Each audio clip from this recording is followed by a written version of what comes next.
We are on Zero Perception. Episode 9. If you remember, at the end of last week, we had a very cathartic moment, I think is the word that I would use, where Giselle finally got to voice her, extended period of abuse from the hand of Michelle's father, from the people in town, from the neglect from Michelle himself. And the two of them, after Giselle had left the mansion and spent some time in a town not too far away, and then she got really taken advantage of there, they are back together in the mansion, establishing some sort of fresh start, right? We understand each other. Everything is on the table. My feelings, my frustrations, my trauma, my history, my backstory from both sides. And now, let us just live together and start over. A fresh start, as the stream title is called. So, how's that gonna go? History has told us that that kind of stuff doesn't go too well. But, maybe, maybe this will be a true fresh start. 9 episodes in, maybe we'll start feeling good. Maybe the feel-good story of the house in Fata Morgana begins now. All right? Thank you, everybody, for being here. I'm going to get into this shit. I got my throat coat tea and my Dollywood, Tennessee cup. And away we go.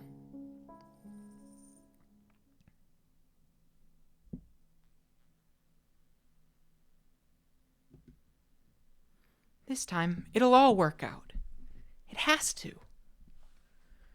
I had all the confidence in the world when we were together, but now that I'm alone, in the dark, in the absolute silence of the night, I'm starting to get anxious again. I'm starting to feel like something bad is going to happen, like I'm going to mess something up again. We took a big step today, and I know I have to keep it together to keep thinking positive. The goods you're after, Giselle, are not cheap. Understand?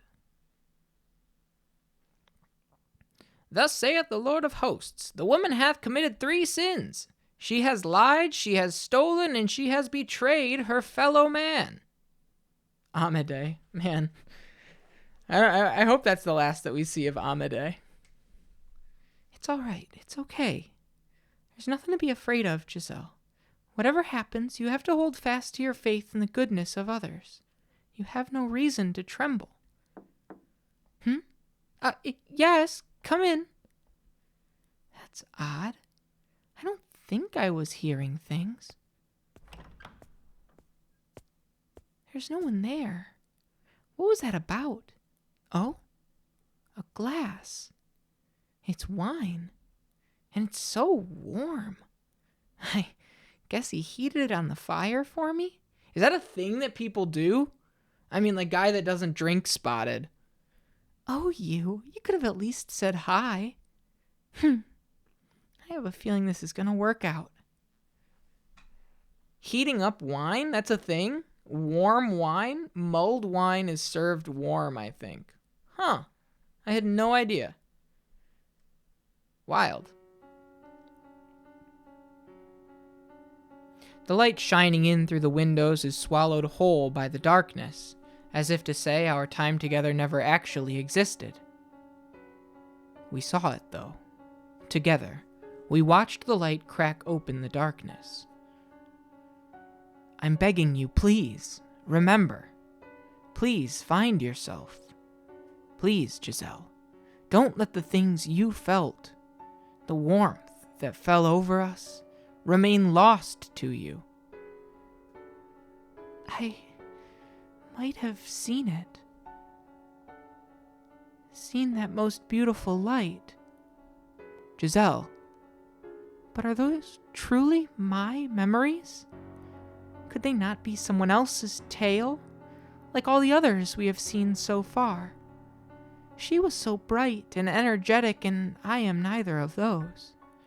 Besides, the maid needs not a tale of her own. This is not a story. These are memories. Mine and your memories, no one else's. It was all very much real, as were the kinder, happier days that came next. Yo! Kind and happy incoming. Kinder, happier days. Those words create a strange warmness within my chest. But at the same time, they make me indescribably anxious. What's up, Lurking Horror? Is there really happiness to be found down that road? Even if our past doesn't lead to happiness, it couldn't be worse than where we are now. Come, Giselle, to the spring that made us more than just strangers.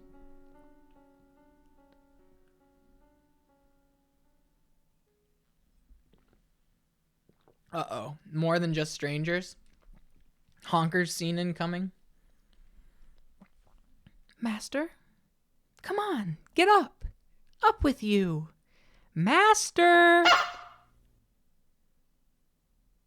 What? See, what did I tell you?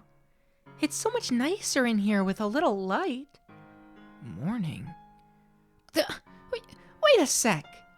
Don't you hide under your bedspread. Get out of there. I'm fine with my room staying dark. What's she even doing in here? Oh, but Master, you agreed that I could open the windows.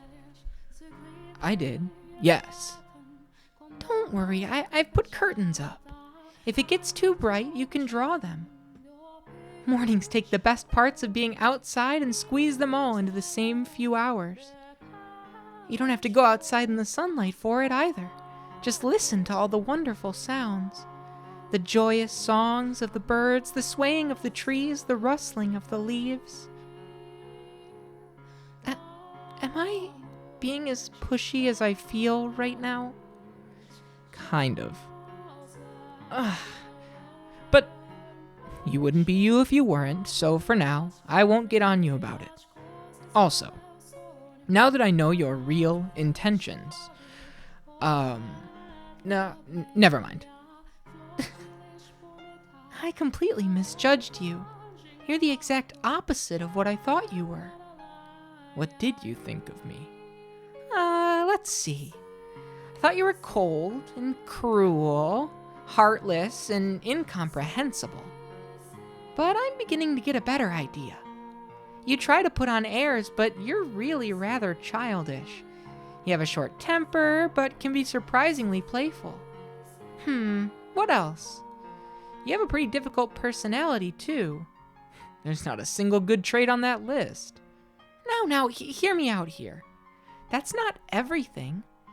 You gave me the chance to talk, and you listened intently. You can be kinda nice, too.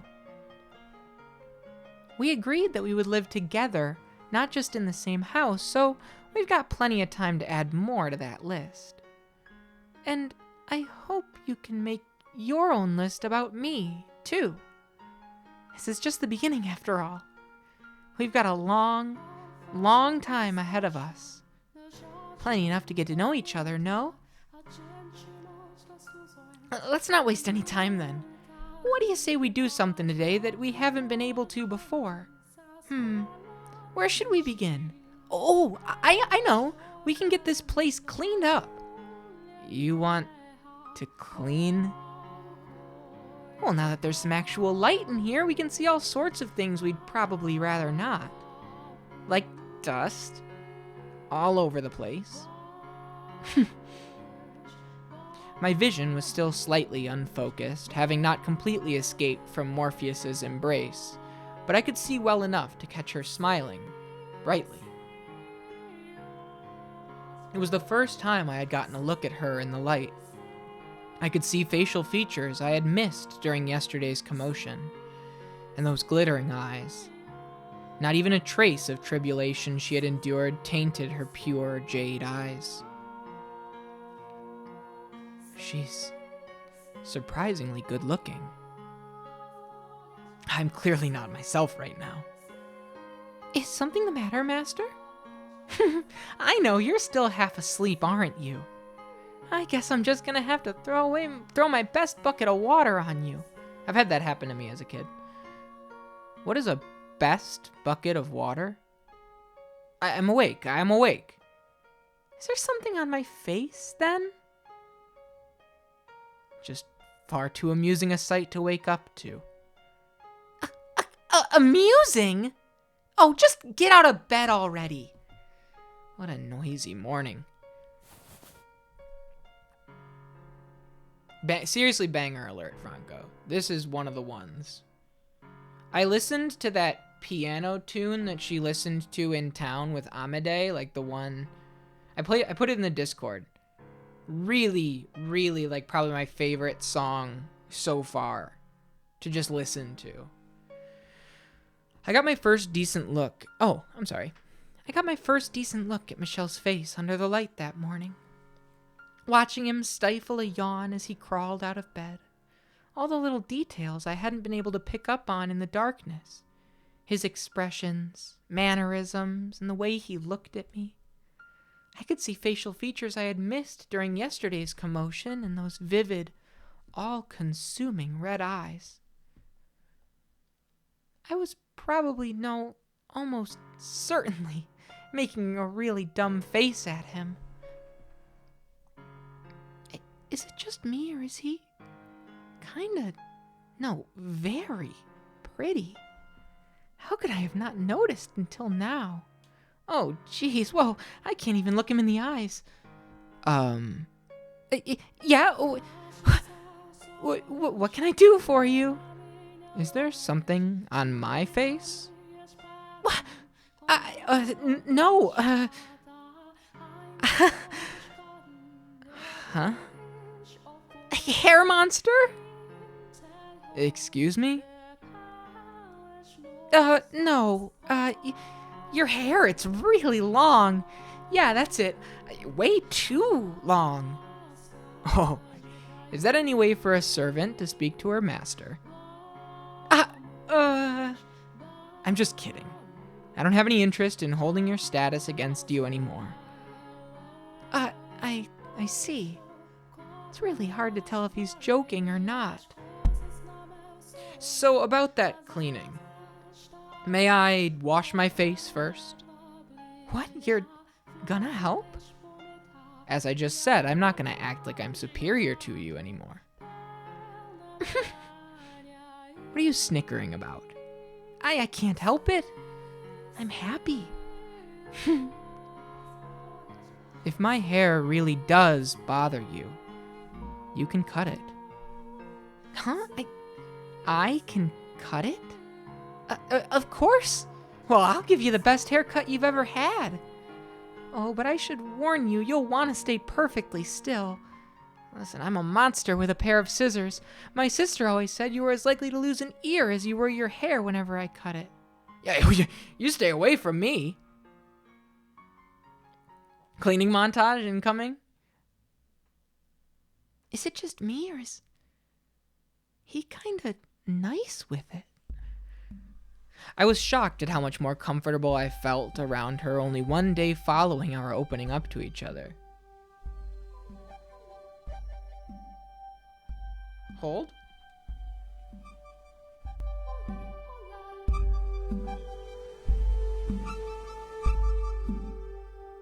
You never warned me about this one, Franco?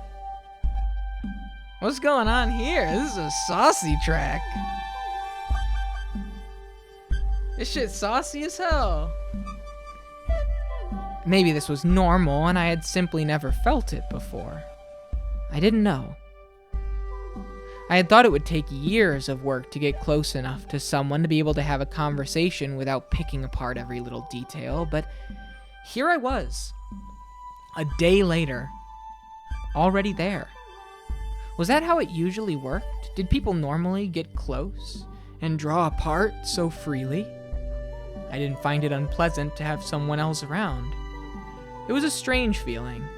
All that friction had dissipated in an instant, and it was like we had known each other for years. Though not entirely willingly, we began sharing meals, something I had always done by myself. Sorry. That melody's from a song earlier in the game, right?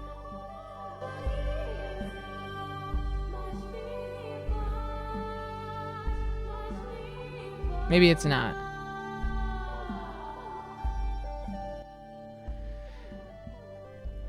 Hey, I see you shoving aside that parsnip. You need to eat everything. Do you have any idea why there was so much rotting parsnip in the cellar? I don't care for it. Well, you could at least pretend to be ashamed. Yeesh, you're not a kid, so don't be so picky. It's not good for you. Hasn't caused any problems thus far. It will soon enough. I can't believe you. We have limited supplies and you won't eat your vegetables. Oh, question. I've got an idea. Go on. Is the list of supplies sent by your family set in stone? Meaning, well, I was just wondering if it was possible to make requests. If I could, I would just go out on a shopping trip. Perish the thought. The only village around here is the one you came from. Oh, right. Say, are you saying that out of concern for... Who would ever be concerned about you? I just want to be able to sleep well at night. And I'm not interested in throwing more servants to the lions. You know, you're a whole lot simpler of a person than I first thought. What's that supposed to mean? Oh, nothing. So back to your question about the delivery, yes, you can. I haven't made any requests recently, but you can write what you want on a sheet of parchment, or if we don't have any, something similar, put it in the box, and leave it outside. As long as your request is not completely unreasonable, well, it should arrive with the next package. Why? Is there something you need? Yeah, I was hoping to increase our selection of vegetables. And while I'm at it, if possible... Actually, that's a secret. A secret? It's nothing too exciting. I'll tell you when the time is right.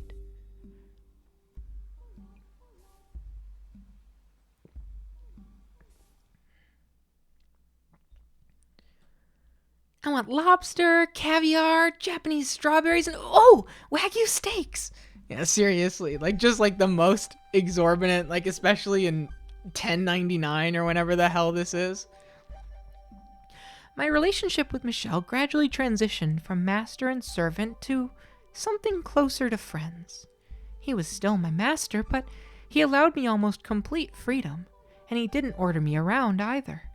He even gave me a hand with my work. Though he was still not very talkative and oftentimes hard to read, he at least seemed to be making an effort to close the gap. He would, on occasion, tell me about himself, though not in much detail, and any time his family came up, he grimaced uncomfortably. Apparently, his father had wanted him dead. His brothers, though, had worked to create a scenario in which he could live, faking his death and sending him to this remote mansion. I'd never encountered Michelle's brothers who had his family estate, but assuming he was right and it was one of them who had given me the letter, they likely were our only allies back at that house. I don't know what he's thinking. It's been 10 years, Michelle had muttered, to which I had replied, have faith. It was better to believe in something, even if it felt silly and unreasonable, than to lose faith in everything. My being able to find renewed belief in the kindness of people was what had allowed me to start smiling again after all. Because I was able to have that faith, I was able to enjoy life once more. It wasn't an exciting or thrilling life, it was humble, simple one with just the two of us. But I wouldn't trade that light for anything. Some people might think it dull or dreary, but it was ours. Master, I really, truly appreciate you want to help with the cooking. I do, honestly. But this is apocalyptic. It's mutinous. It's just an affront to gastronomy. It's unearthly disgusting. Well, give me better ingredients. What? I'm not a bad cook. These are simply bad ingredients. If they were better, they would taste just fine boiled. And it's not as bad as you claim. Besides, you make a mockery of the culinary arts. I've been eating this for years. I don't see a problem. I've heard quite enough, Master. It sounds like I'm gonna need to put your taste buds through some intense rehabilitation. Well, I have to tell him what real food tastes like. Otherwise, he won't be able to appreciate it if I make him something really good.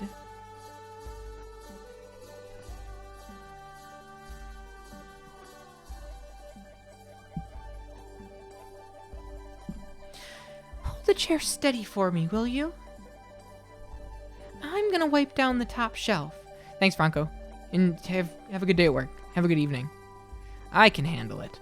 Listen, I'm tall enough to reach it without standing on a chair. It's not as simple as just running a rag over it. I've got practice, so let me take care of it, all right? There's a lot more dust than I expected. I probably should have used something to cover my mouth. You're gonna want to hold your breath for this, Master. All right, here goes. She's quite practiced. Is there any need for me to be holding this chair? Achoo! What? What? Whoa! Hold the chair! Oh. I'm so sorry. I didn't think there would be that much dust. Thank you for holding the... Master? Your hand is... What? Your hand?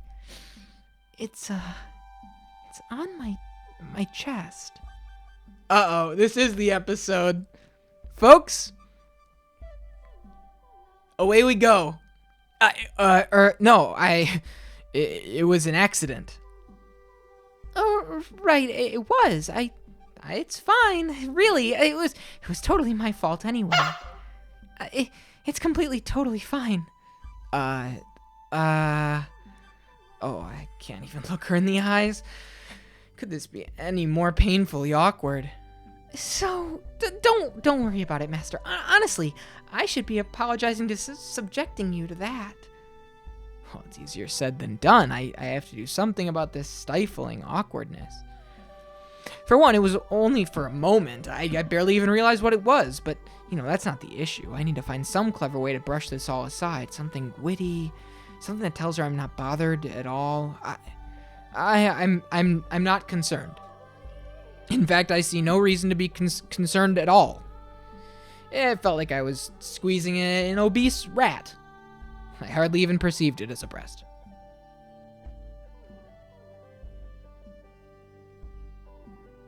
An obese rat? An obese rat?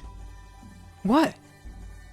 How utterly insensitive can you be? Oh, I'm gonna rip every last hair off your head. Leave my hair out of this.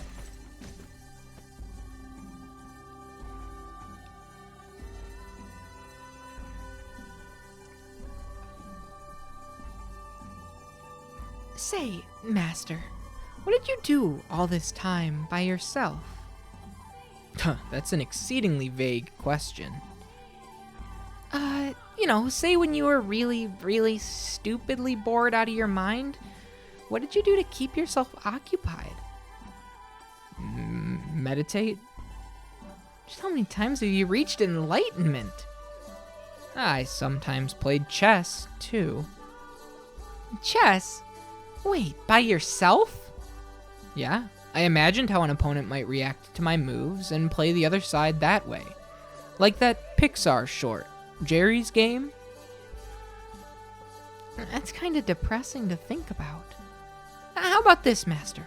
Play a game against me. Do you know the rules? Do you guys know the Pixar short I'm talking about? Where he's in the Washington Square Park And he's spinning, and he's taking his teeth out and putting his teeth back in. The old man playing chess against himself in the New York park. Do you know the rules? Oh, you bet I do. I do come from a family of merchants, so I keep up with the trends, and I know all sorts of games. Oh. Prepare to meet your maker.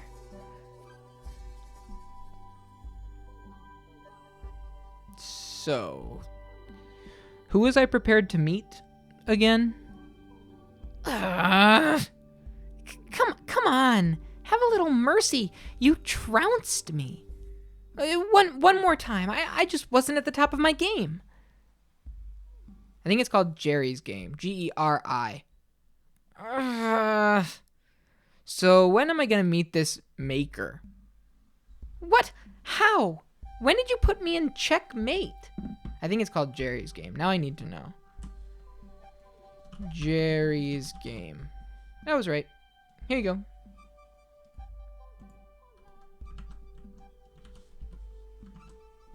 For another time. I'll put it in the movie and TV channel in the Discord. Movies and TV too. Boom. Jerry's Game. It's a classic. One more. Hold on. That's not fair. Take it back. My king. Please, please, stop. Amateur. Can't you just go a little bit easy? Well, you never asked me to go easy. This isn't a game. This is a slaughter. This is a one-sided massacre. So about this maker. Oh, I'm looking right at him. That was actually kind of fun. No, it wasn't. I was miserable. Next time we're playing something fair. Such as? Let's see. Ooh, I know. Arm wrestling. Huh? Arm wrestling? Yeah. You sit across from each other, you put your elbow on the table, grab hands, and see who can pin the other down. Who would ever willingly participate in such a primitive competition? Not interested then, or are you afraid you might lose? All right then. Dude, he hasn't been outside in 10 years. This dude's vitamin deficient. I can't imagine losing to a woman. Okay, elbow on the table. Start on my count. Ready? Ready? Ready? Go! Huh? Is that what he meant by meditating? When he got really bored? Victory!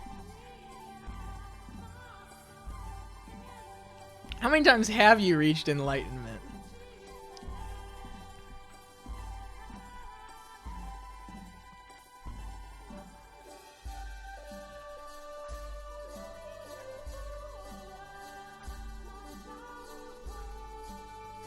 What's going on? Is this fast forwarding?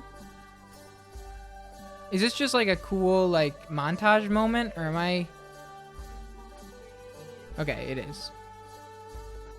We're just happy times montaging. Smiles. Smiles.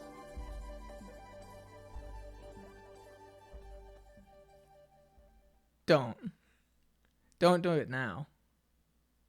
With each passing day, it grew less and less unusual having Giselle always at my side. I began more freely engaging in silliness, speaking my mind and showing emotion. I could say her name, and Giselle would turn around and smile at me, an unimaginable sight not long ago. For 10 years,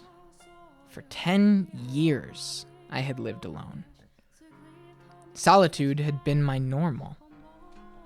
But that was very rapidly changing at her hands.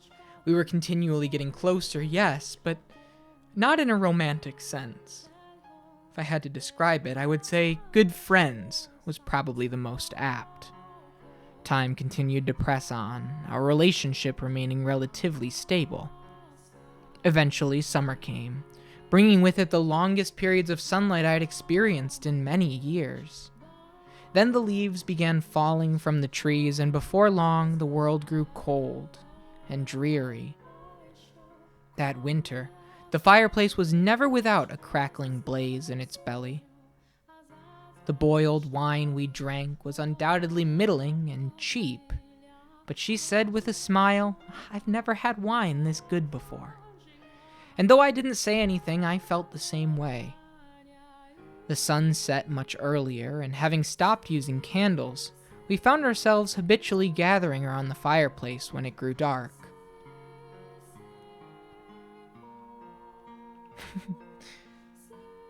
We were drinking fucking mid-ass wine. Reading a story by the fireplace like this almost makes it feel like we're in another world, doesn't it, Master? I bet that's why the troubadours perform at pubs, so they can be near the fire. Or because there's ale. Drunkenness makes even bad singing and storytelling pleasant to the ears. Oh, you're such a cynic. But that's okay. Say, yes? Do you remember when I first arrived here? When I was cleaning the library? Oh, please don't tell me you're bringing the obese rat incident back up. No, not that. Before that. Before you could actually, actually talk to each other. I believe I suggested we read something together if you ever felt the inclination. You might have. I can't say I remember. Are you sure about that? You turned down my proposal saying I was wasting my time? But look, it actually happened. Even if you don't remember, I'm sure you never thought this moment would come. I was, for the most part, focused on making sure things didn't get any worse between us. But to be honest, I didn't expect there would ever actually come a time we would sit shoulder to shoulder and read a book. You never know how things might pan out. Oh, I actually do remember. I remember how I tried to push her away, how much I mistrusted her. I was nothing but hostile toward her. People change, and perhaps, if they can, so can the future. Maybe I can hope that, like our friendship, there's a chance the future might take a turn for the better. Is something the matter? I don't much care for hypotheticals, but if by some chance I were someday to be able to return to that house, should that time come, that house is home to her nightmares. Even if it didn't happen until after my father was gone, it wouldn't erase what he had done to her there. She acts like nothing is wrong, though. I don't know.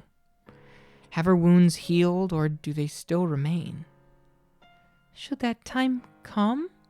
Should that time come, if the day comes, I will do whatever I can to ensure you have a comfortable life in the city.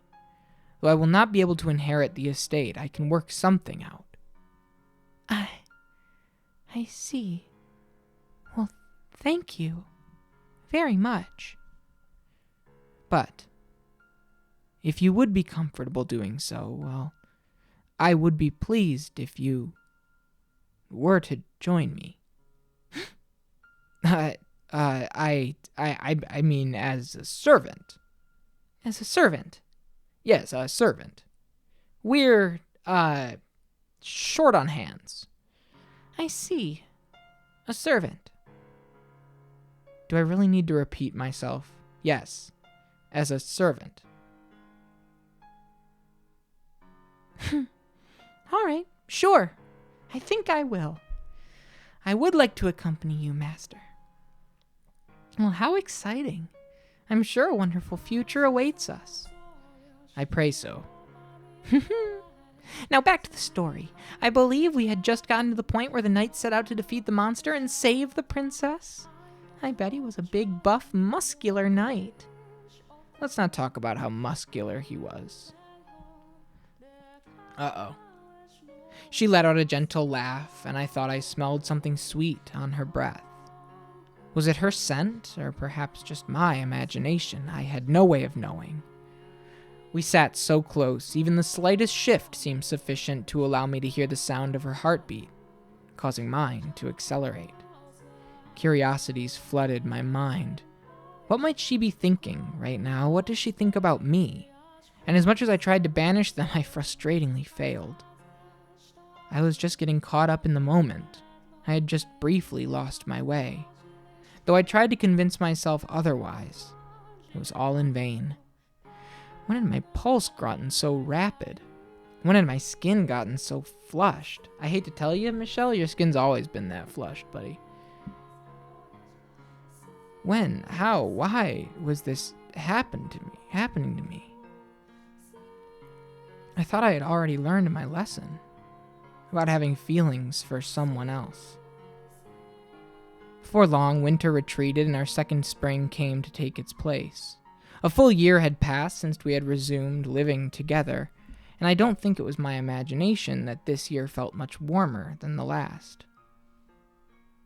Spring seemed to arrive a bit earlier than in previous years, and one night when the breeze carried on at a pleasant residual warmth, Giselle escorted me out to the garden. Nice. Outside moment.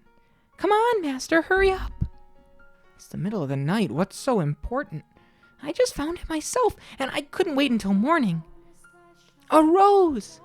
It blossomed. A rose? Giselle had, over the past year, cleaned up the nest of weeds that had been strangling the garden. It's a damn rose. Off to the side of a small plot of turned soil, swaying in the wind beneath the moonlight, was a single red rose. When did you... Last year. I requested flower seeds, but I just couldn't get them to grow, and I was starting to think that they never would. But look, it's only one. But it did. I had no idea. Of course you didn't. I didn't tell you. Why would you keep it from me? I wanted to make it a gift for you, Master. What? Why? Oh, roses make wonderful gifts, supposedly.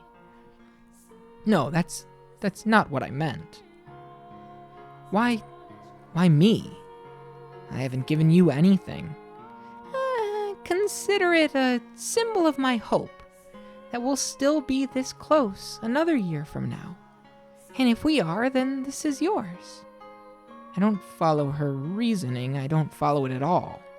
But the sight of the deep red rose almost melting into the dark night was perhaps the most wondrous thing I had ever seen in my life.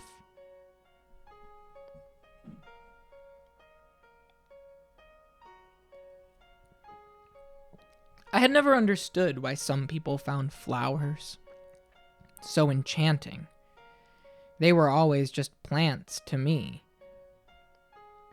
But that one, on that night, was undeniably beautiful, majestic, and like a young child seeing a flower for the very first time, my hand automatically reached out for it. Not knowing the proper way to appreciate flowers, I didn't gently caress its petals or take in its fragrance, but snapped its stem.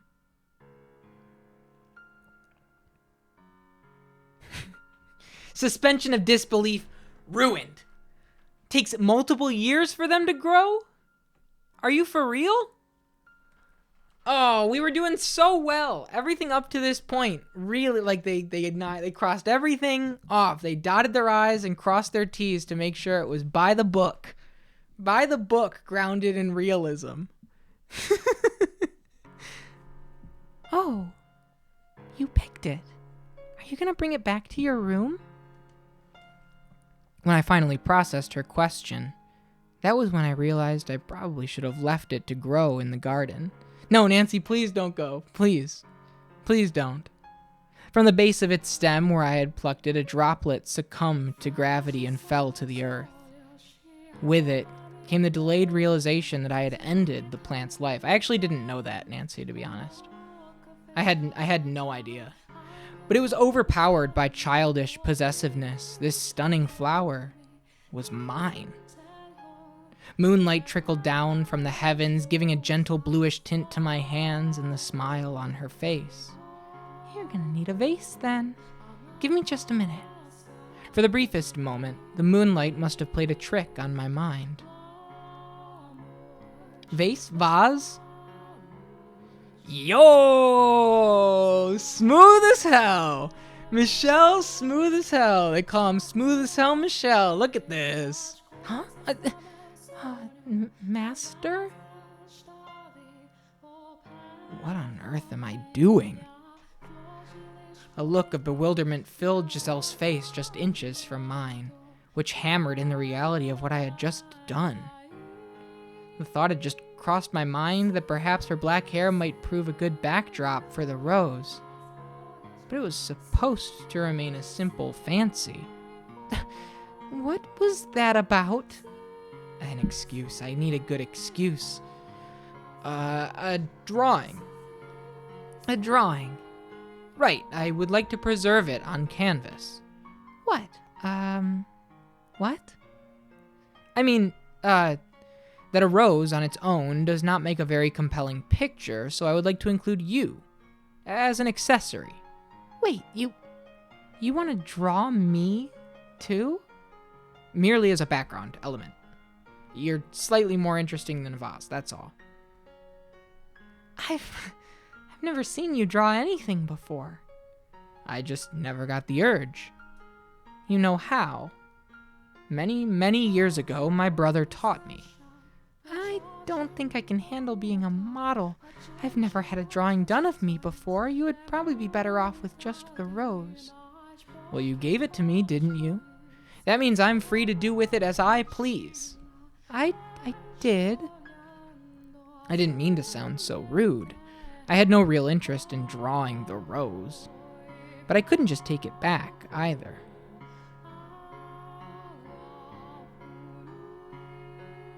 Giselle had shrunk back quite visibly, and I couldn't bring myself to look her in the eyes.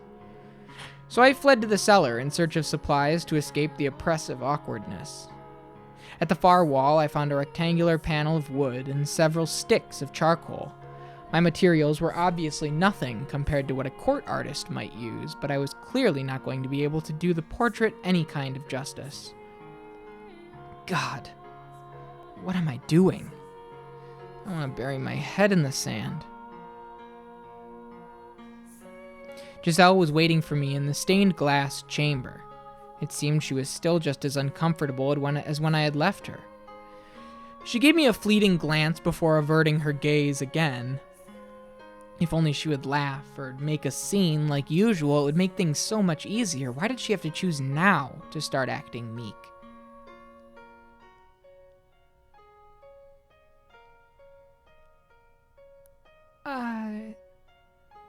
What should I be doing?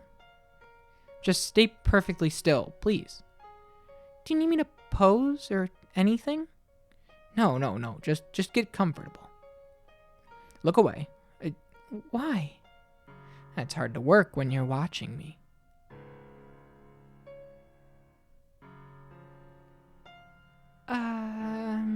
What? I feel like I have to sneeze. Hold it in, please.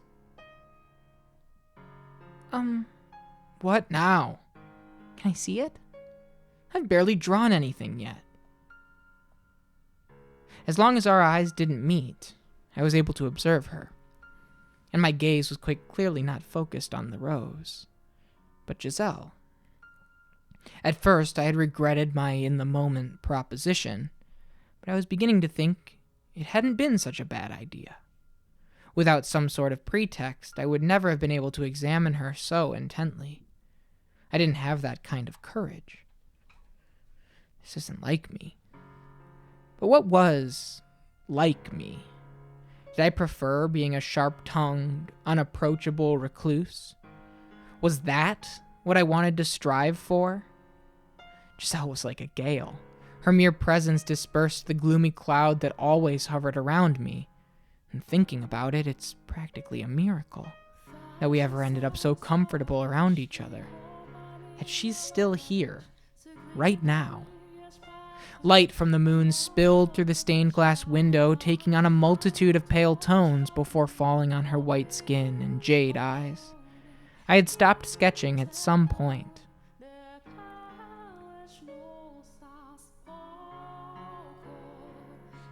Show us the picture.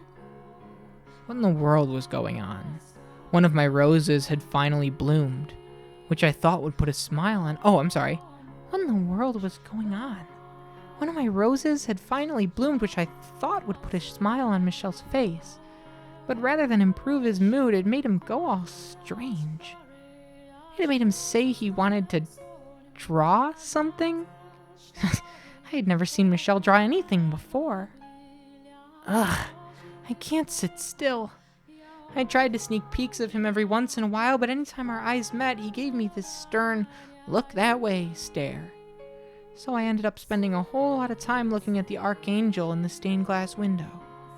What could he be thinking? Could this be thanks for the rose? I'm pretty sure he's not the type who would consider a drawing an expression of gratitude, though. If I'm wrong about that, it'll turn my whole world upside down.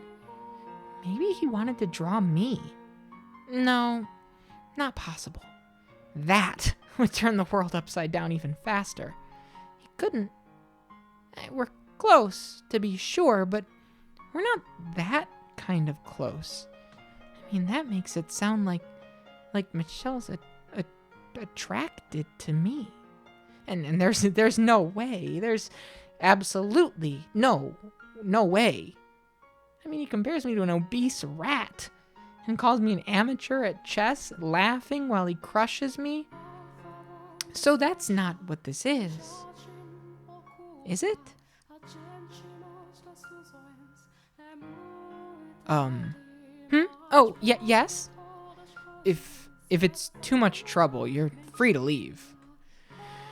This will take a very long time to complete. Oh, no trouble. You had a very stern look on your face is all. I was doing a bad job at hiding it. I don't want to force you to do anything you don't want. It was foolish of me to ask of you. I'm sorry. Honestly, it's no trouble, I mean it. You just took me by surprise, that's all. I'm not even that great of an artist to begin with. It's not a talent I was blessed with. If I'm being honest with myself, I can't imagine anyone would be pleased to have bad art drawn of them. What? What's he getting so negative about? I wasn't the only one making a face. His head was turned slightly downward, a forlorn shimmer in his eyes. I had never seen him make that face before. He resembled a child who had just been scorned by his mother. I wasn't at all angry or displeased with him. I was just fine, honestly. I had to get that through to him. I am pleased. It doesn't matter how it turns out, you drew it for me, Master. Whether it's good or bad is irrelevant. But the moonlight shining through the stained glass was so enchanting I lost myself in it. I would be happy with anything drawn for me by the man I love.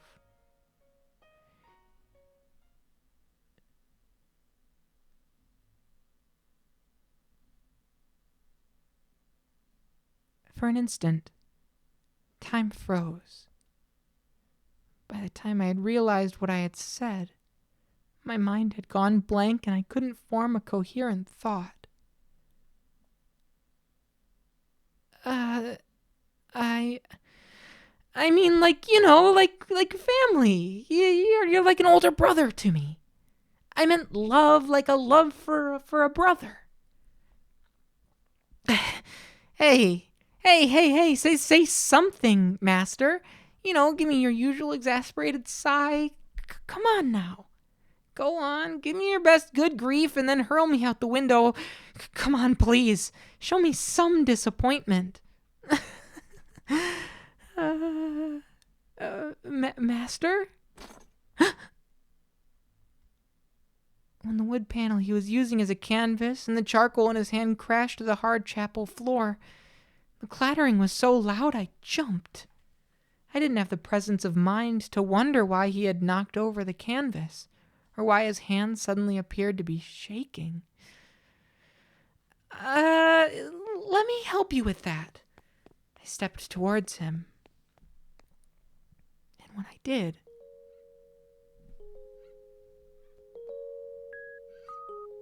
the moonlight shining down upon us intensified. And our gazes of jade and ruby intertwined. Ah, fuck. There's the shot. There you go. There you go, folks. There was a visible rosiness in his ethereally pale cheeks. Master? Flickers of panic darted beneath the surface of his normally stony red eyes. We made it, folks. They were trembling as he looked over at me, and I was at a loss for words. We must have been under the moon's spell, and we weren't thinking. We stood alone in a frozen world robbed of all rational thought. Riding the moonlight's current, his hand fell against my cheek. It was much colder than I had expected, but it felt pleasant on my flushed skin. As we drew closer, I could feel the warmth emanating from his body, and I'm sure he could feel mine. The beating of my heart, too. His breathing stopped for a moment, then... He brought his head in. I closed my eyes, and...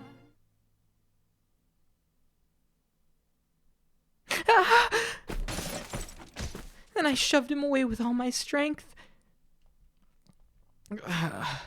Michelle rolled back, knocked his head on the side of a pew, and began groaning in pain, which is when I finally realized what I had done. What have you done, Giselle? Oh, I'm sorry. I didn't mean to. Are you hurt? I'm fine. Oh, sorry. You startled me. I really, truly didn't mean to knock you down. You should go back to your room. I'm sorry for all the trouble I've caused you tonight. What? Just get some rest. Good night. Oh. He turned away, marching off into the corridor enshrouded in darkness. There was a heavy air of loneliness hanging over him, which gave rise to phantom images of him actually disappearing into the darkness. I'd caused that, but I hadn't realized until it was too late. It felt like someone was sitting on my chest. Why would I ever do that to him? Of course I'm going to hurt him reacting like that. Maybe I was hoping he would say it was just one of his jokes. Do I want it to be a joke? I had that option. I could pretend nothing ever happened and tomorrow go back to the way things were before. But if I did that, there would almost certainly never be a second chance. You were okay with it. You wanted it, Giselle. Just quit lying to yourself. You're the one who said you loved him, and that was no mistake. You wouldn't sit shoulder to shoulder and read a book with someone you didn't care for. You wouldn't enjoy eating supper with someone you didn't like. You wouldn't be able to live happily with someone you didn't love. You have to go after him, find him, and tell him the truth.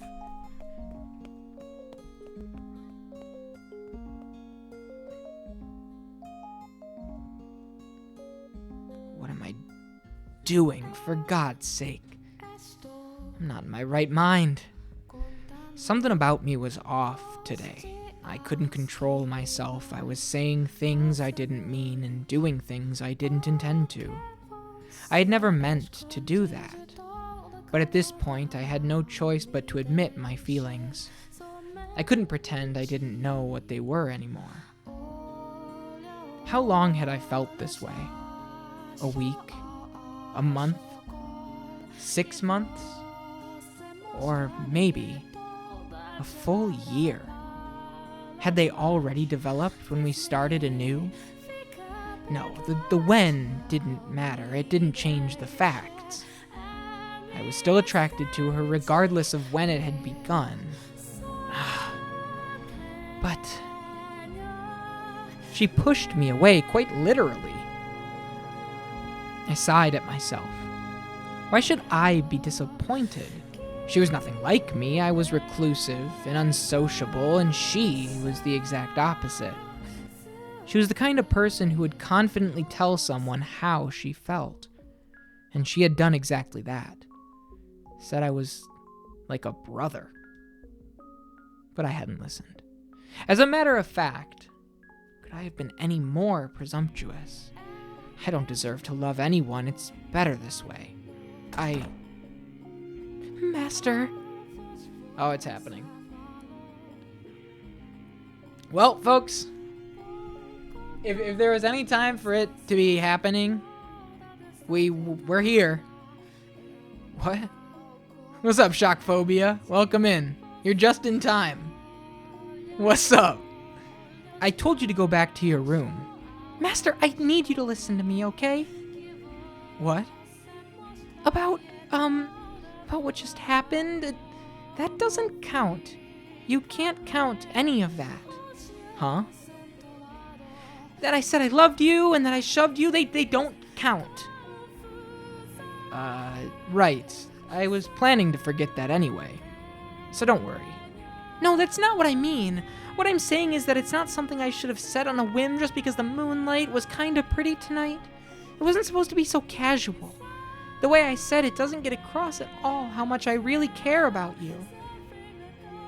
It should have been something with more impact, rather. Me looking you straight into the eyes.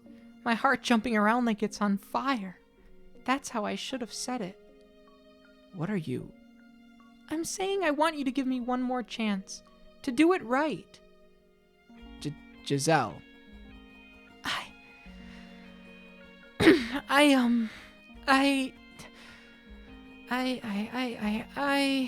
Calm yourself. I am calm. In no sense of the word are you calm. Fine, then I'm not calm, but I am clear-headed, and I mean every last word. Listen. Listen very carefully. I love you. I love you so much I feel like my heart's gonna explode. What? Huh? You mean like family? Love how I finally stopped by and get treated to this. Shock? Buckle the fuck up, because this is like, Shock, this is like 20 out. This is episode 9, 3 hours a night. We're deep. You mean like family, like a brother, right? And there's been none of this so far, Shock. Romantic love. Romantic. What? I wasn't upset back there. No, I was elated. What? My mind couldn't keep up with what I was hearing. Half out of breath where she stood, Giselle was frantically insisting that she loved me. Was I dreaming?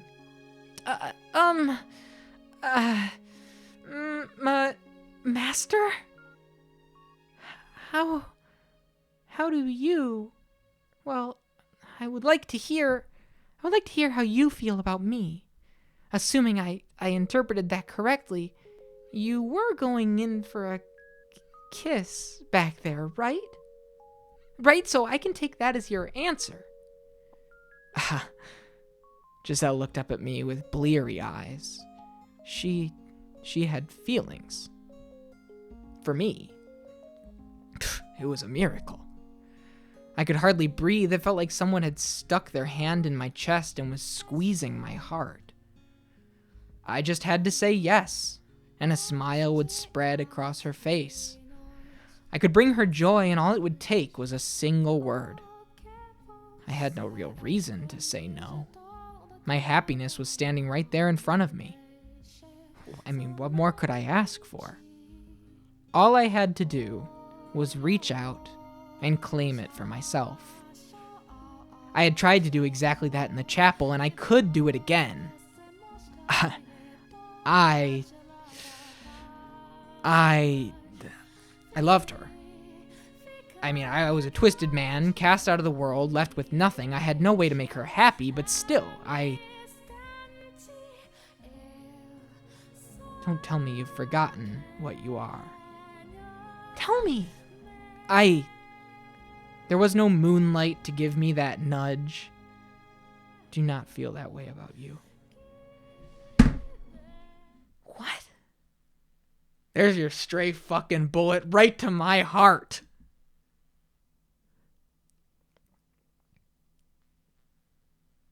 I got confused for a moment. And I apologize for the misunderstanding that seems to have caused. All the color drained from her like a flower wilting before my eyes.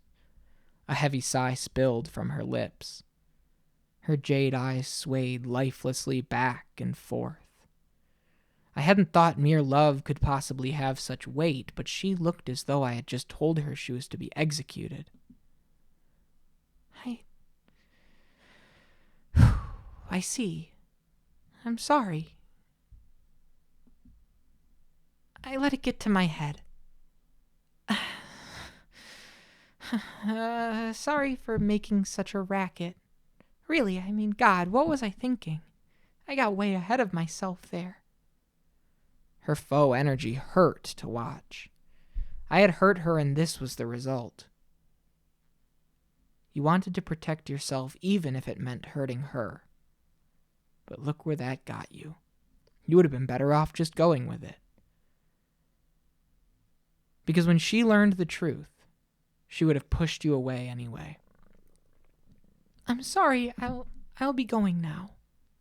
I'm sorry for barging in on you like that. She made her way into the shadows toward the door. There. You did it. You preserved your peace. I got the feeling she would never again turn back. Your mistake was ever getting close to anyone. What I had always wanted was right there in front of me, and I was so close to obtaining it. And you pushed her away. I actually did love her. She would never love the real you. No, she couldn't. Here it is. Advisory for Michelle's truth, because this is probably gonna get heavy. This shit's probably gonna get heavy. You're disgusting. I can't believe you actually had the gall to fall for me. Good night, Master. She was leaving. I wanted her here, and she was leaving. I simply had to acknowledge my feelings, and she would come back. Was I really content to let her go? In my weakness, I mistreated her. I hurt her. I let her go, and I was about to lose her, even though she said she loved me. And I felt the same way. Wait. Please, don't go. Your voice was shaking like a scared child. What are you hoping to tell her like that? She was different.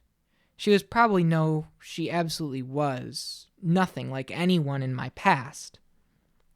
She won't be any different. I decided I would try just one more time. To believe in myself and to believe in someone else. I lied.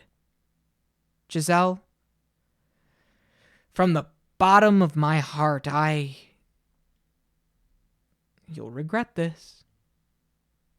No, I won't. I sincerely love you.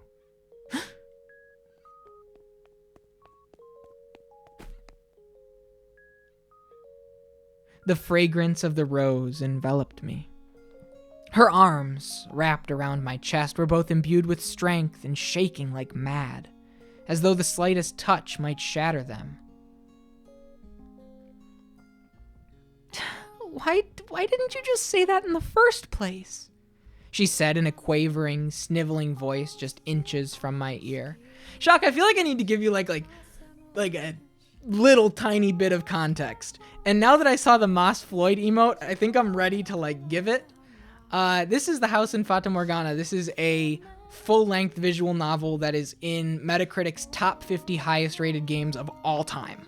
Like, forever. Like, the video game industry. This holds a 96 out of 100 average. My channel is all about first-time full playthroughs of some of the most beloved games of all time. I pick them all at random through Marbles on stream, and we're here. I'm sorry to undercut, but we're about to get right back into the love of it all. And I'm not always playing stuff like this. We're also working through Alien Isolation, as well as starting Sweet Home next week. Hi, Shock. Welcome in. Welcome in. It's nice to have you. I lacked sufficient control over my mind or body to return her embrace, to run my hands through her hair, or to do anything more than support her weight. Franco's back just in time. Franco's like, I couldn't miss this. The people in the escape room are banging to get out. They're in way overtime. I'm sorry. You jerk. You bully. You brute. You don't get to play this one off as a joke. I'm truly, sincerely sorry. You've given me 2 different stories, and so tell me, which one's the truth? Were you just confused, or do you actually love me? Absolutely. I want to hear you say it again. The truth is, I love you. Again. I love you. Without fumbling this time. I love you, as I've said several times now. Not good enough. Again. Have mercy, please. I'm about to die of humiliation. Can I really believe you this time? You're not gonna say you were lying again? No, I won't. Then we both feel the same way about each other. Well, shockingly enough. What's there to be shocked about? I didn't think there was anything likable about me. You really have to do something about that pessimism. I'll try.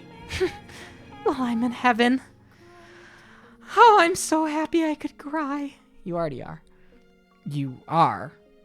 All over me. Oh, thank goodness. Thank goodness. I mean, when you first said no, everything went black. I wasn't sure what I would do anymore. I had lost all hope. I really, really do feel bad about that. But you had a change of heart. Now you're willing to have me. Yes. And everything I bring with me. That was the idea. Absolutely everything, right?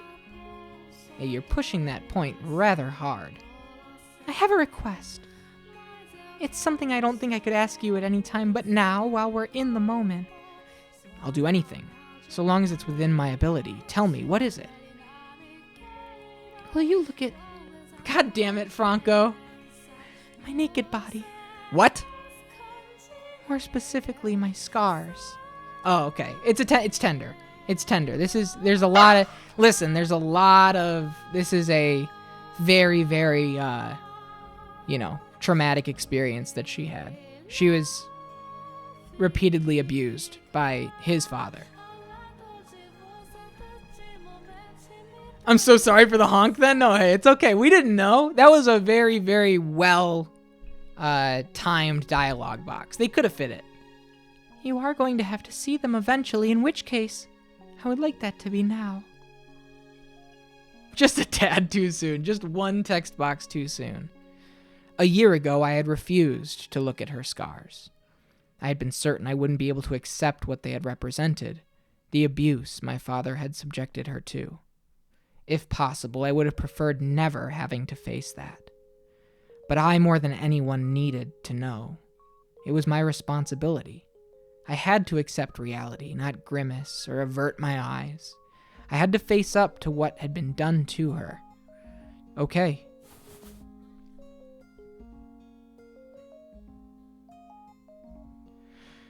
I couldn't bring myself to look at her as she hesitantly disrobed. The sound of her clothes rustling made me feel as though I was doing something incredibly improper. As much as I tried to feign calm, I was so tense my joints were practically creaking, and my heart felt like it was being stepped on. I feel like I'm made of stone. Hey, buddy, take it easy. I'm ready. You can turn around. All right. I'll count to 10. She's laughing at me. I feel a whole lot better seeing you so nervous. I'm turning around now. Okay.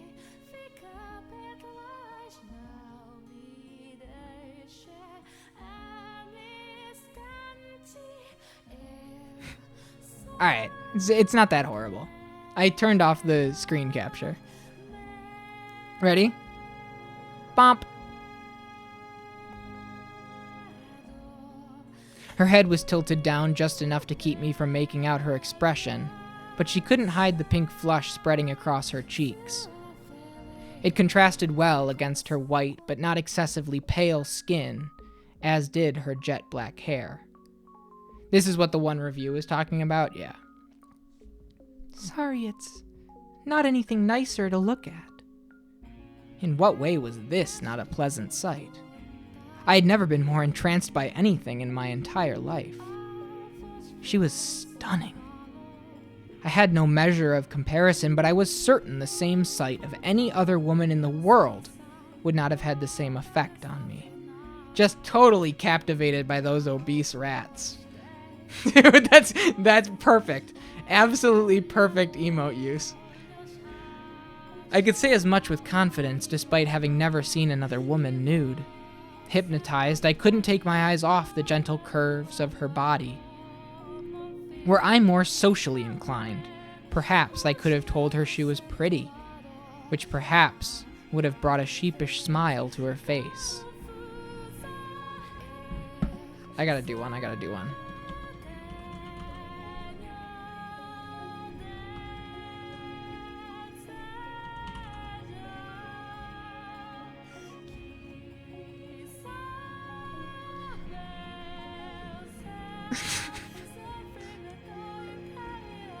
And though I wanted to, my throat was dry as dust, and all I could manage to produce were incoherent rasps.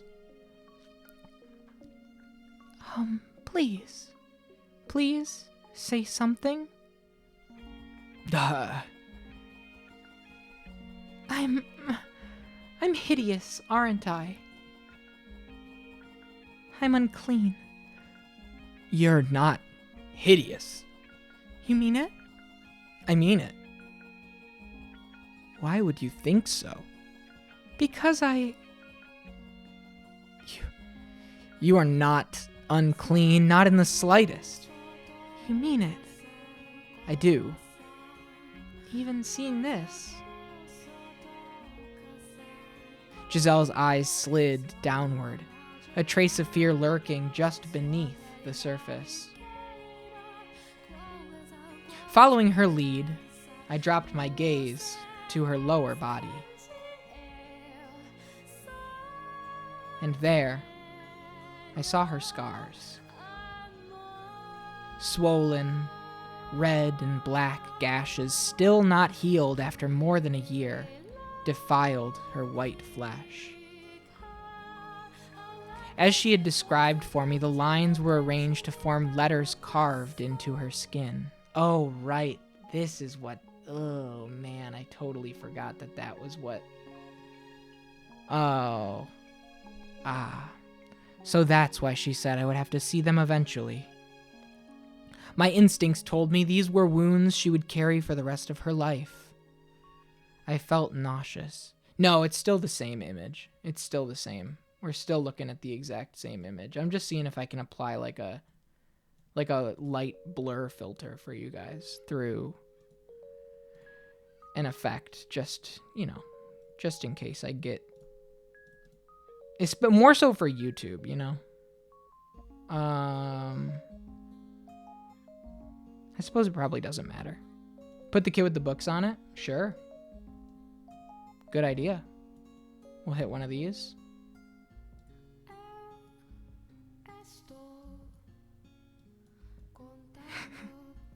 Nancy, you're a genius. I felt nauseous, heartbroken, infuriated at the fact that the one person who had done this was out of my reach, at the fact that I could do nothing for her. What went through my father's mind when he looked at these? What did he gain from giving her these wounds? Why did he have to do this to her? Tone appropriate. That's what we're here for. Why my father, of all people? Giselle was the one with the scars. Giselle was the one in pain. But I felt like someone had shoved a handful of needles into my chest. Dozens of thick metal stakes piercing the walls of my heart, blood streaming through me like a river. If I didn't force myself to face it, I was liable to run. What was the right thing to say? What was I supposed to tell her? As hard as I thought, I couldn't come up with an answer. All I came up with was intense frustration. It killed me that I couldn't take these scars from her, that I couldn't give my father a piece of my mind. You are in no way hideous, no matter what marks are left on your body. It took all I had to form that single sentence. Let me go. We can actually just do this. Just for tasteful reasons, I'll just do one of these instead. We'll just hit it with one of these. Cool? Just do, nope, not that. Just this. Thank goodness, I'm so glad to hear that. When I was down in that village, they said it didn't matter what they did to me because I was already dirty. That made me think I had reached the point where I was so tainted, anyone could see it. Oh, I'm sorry. Why should you apologize? Well, you were frowning really intensely. I thought I might have made you mad. No, I'm not angry at you. I'm angry at my father, at the villagers, and myself. May I touch them? You may. My hands were trembling, but I knew I wouldn't be doing her any favors by hesitating. As soon as my fingertips brushed her skin, she shuddered. Does it hurt? No. There hasn't been pain in some time. I could feel her trembling where I touched her. It didn't seem like it was going to subside anytime soon. Soon she began whimpering, softly. Her lips moved as though she was trying to say something, but the best she managed was a few strained gasps. Tears had begun welling up in her eyes as well. I feel like I'm in heaven right now, but I also kind of hate myself. Hate yourself? But why? Because I can't stop shaking. I'm overjoyed to feel your touch, but I can't control my body. I know you're nothing like that, but I keep seeing flashes of you doing other things in my mind. It kills me that my body won't react the way I feel in my heart. I was foolish to have ever thought these wounds might have healed. Just as scars remained on her body, so too did they remain in her heart. Unlike the physical wounds, though, the ones she's seen, the ones inside her seemed to still be raw and bleeding. She just did such a good job of acting normal that I had begun to think she might have gotten past them. Of course not, you blind fool. You shoved me back there because it brought back these memories? That's right. I'm sorry. I'm really, truly sorry. Why are you apologizing? I should be the one. Do you have any desire to place a curse on him? What? Do you want to curse Antonin? If you so desire, I might be able to make it happen. Cast a curse on him, perhaps even a fatal one. Ignore the fact that he's my father. I don't consider that man family anymore. I want you to be honest with me. If, hypothetically, such a thing were possible, would you want to curse him? No, I would not want that. And why not? You have every right to take revenge. For what that man did, he deserves punishment. He inflicted so much pain on you, and you're still shaking, more than a year later, and you can just let him get away with it out of the goodness of your heart? Hypothetically, if you wanted to curse him, I wouldn't even do it hypothetically, and not out of the goodness of my heart. I'm just a coward. A coward? If curses were real, and he were to die by one, then I would never, ever be able to forget. If my resentment for him took his life, that would mean he had damaged me so permanently I was never able to get past it. And I don't want that. I want to be able to forget. I'm still shaking now, but one day I want to be able to proclaim, proudly, that it no longer has any control over me. But I appreciate the sentiment. Setting aside your choice of method, you asked out of concern, and that's more than enough for me. A soft smile spread across her lips, but all it inspired with me was powerlessness. She was putting on an act. Was the sentiment really more than enough? Of course not. Not when she was still trembling so much. But what was I to do? What was I, unable to leave this house and helpless against the will of the Bollingers, to do?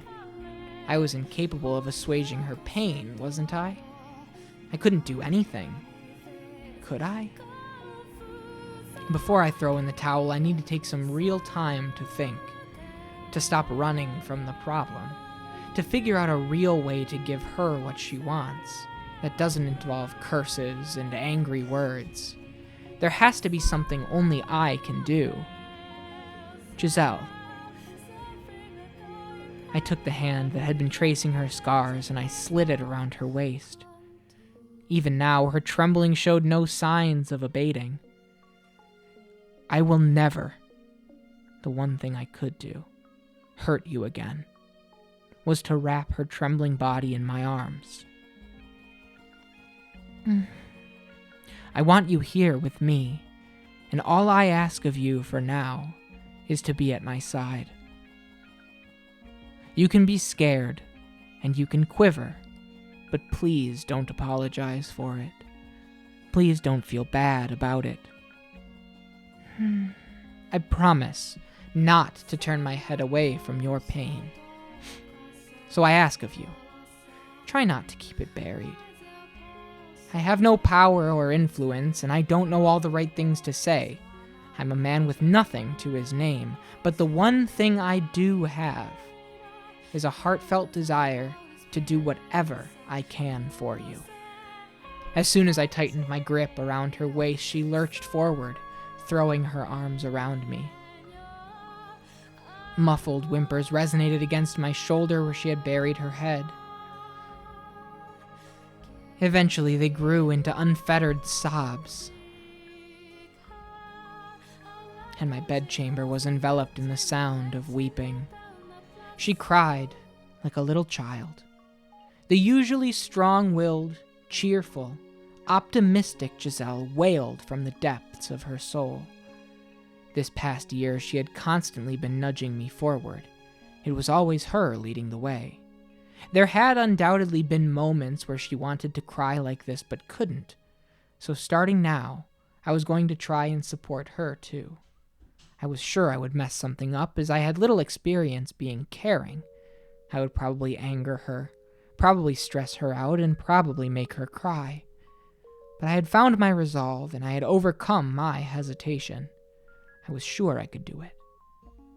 That I could create a place where she could find peace. I could surely Giselle didn't stop crying until the sun had begun peeking over the horizon. I had, as I said, not looked away, simply holding her in silence. She had a decidedly not childlike frame, but she seemed incredibly small in my arms. We felt each other's warmth through my clothes. Between sniffles, Giselle said softly, "Damn it." "One day, I'm certain, I'll be able to, without any hesitation, be properly joined with you, and it'll be wonderful. Right now, I still can't control the shaking, but eventually I want to be able to put my hands on you, too." The affection infused in each and every word was palpable. Shock. Sometime later, she drifted off to sleep, exhausted. I prayed from the bottom of my heart that at least tonight she would have pleasant dreams. I got a woo good. I did. I tried to avoid it, but I couldn't. Let me go refill my tea. It's 9:30. We're about halfway through. That is probably one of the best ways that you can modify one of my emotes. It totally changes the entire vibe of the stare, turning him into think. Really, really, really well done. I am going to refill my tea. We're going... See, that one doesn't work as well. The sunglasses aren't quite... They're a little off kilter. They're kind of like my sunglasses. You know, my sunglasses aren't even, and a lot of the time they're like on one side or the other. Yeah, it was really good. I'm going to refill my tea. I'm going to kick it over to the Be Right Back screen. I will be right back. I love just throwing the sunglasses over at JC. Don't go anywhere. And I gotta say, that backlogged review that said, yeah, there's honkers 14 hours in, or whatever it said. Truly, I mean, still not, not the takeaway from that scene. Like, the awooga moment is not the like, that is one of the most tender scenes. Yeah, I hope that person is in the hell. I don't know if I'd go that far. But, yeah, definitely not. Definitely not, like, an awooga moment. Thanks, everybody, for hanging out. Thanks for sticking around. I'm going to refill this tea. I got my Dollywood mug. I will be right back. Enjoy some trailers. See you in a minute. Hi, everybody. Hope everybody's night's going well. We're going to get right back into things here. I have two different types of throat coat tea. I don't know if I've explained this. I have a lemon echinacea tea, and I have a slippery elm and like licorice root tea. And so top of the stream, I do the lemon. Second half, I do this one. This one's a little stronger. I like it a little more just from like a throat coat perspective, like for my voice. But it's definitely not a taste for everybody. We've talked about licorice before. Yeah, that was an intense scene. That totally was an intense scene. I'm excited to see what's next because, the doors are blown wide open now. The era of love and romance has officially kicked off. And so, here we go.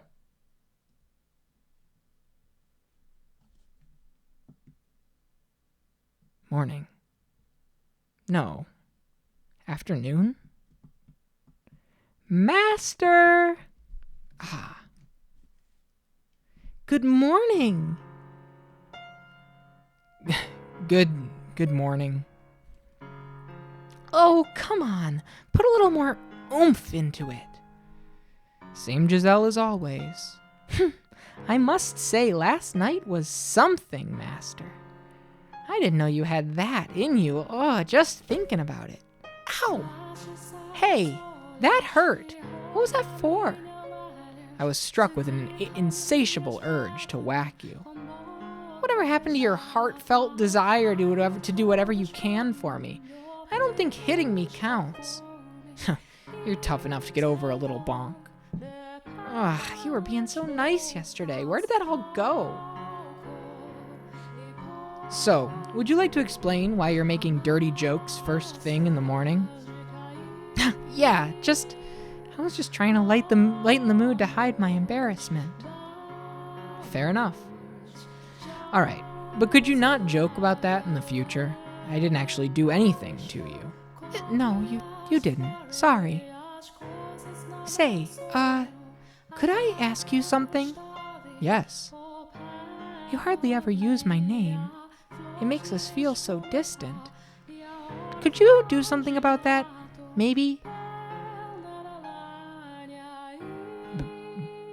Babe? No. That is not you at all. Just go with my name, please. We've graduated from this master-servant relationship to a romantic relationship, but I mean, that is a bit much. Romantic relationship. Exactly. So, in honor of the new us, let's make this the last. All right, Michelle? All right.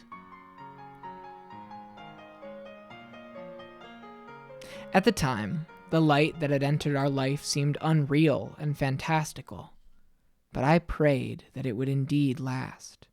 In hopes of an equally bright future, I allowed myself to rejoice in the moment, letting the unconquered shadows that lurked in my peripheral remain unseen. Oh no. That's a foreboding-ass line if I've ever read one.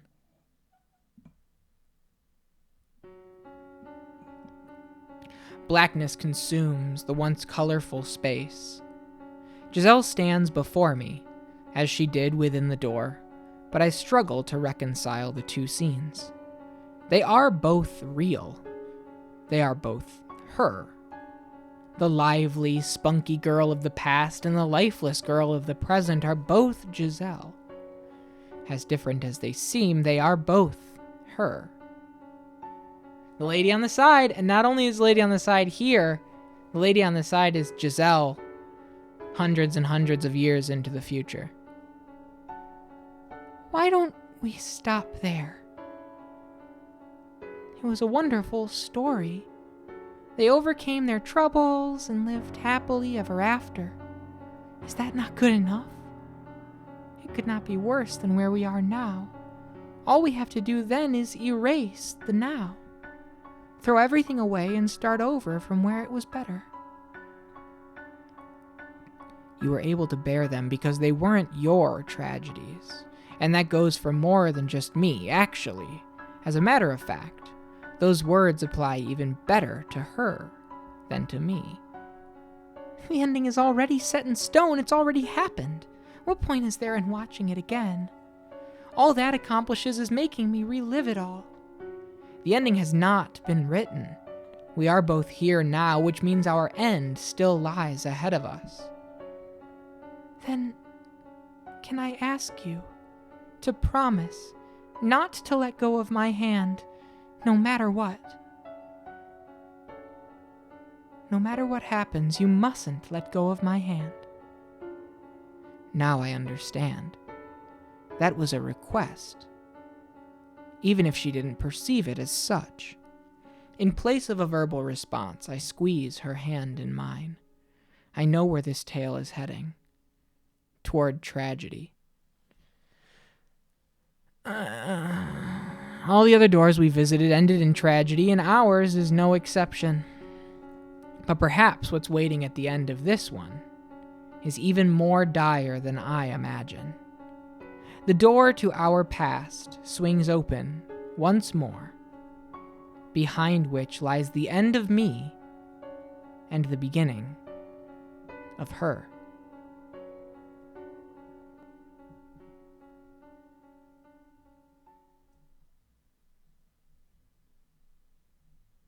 Here goes.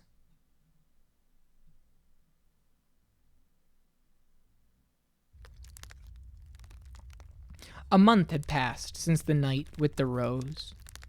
Right on schedule, the monthly delivery arrived, but in it was a letter that would dramatically change our lives.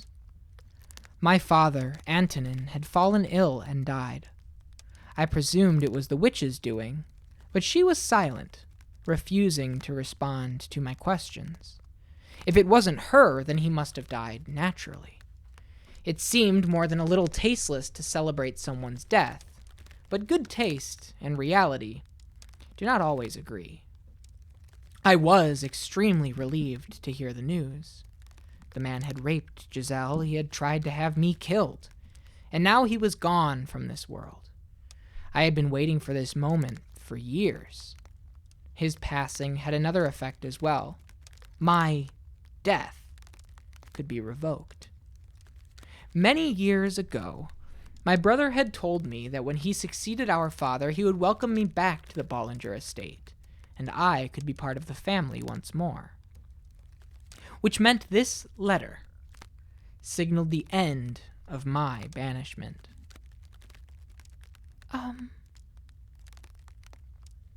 Not sure how to feel about it? Yeah, rejoicing doesn't seem really appropriate. But this means you can return home now, right? In theory.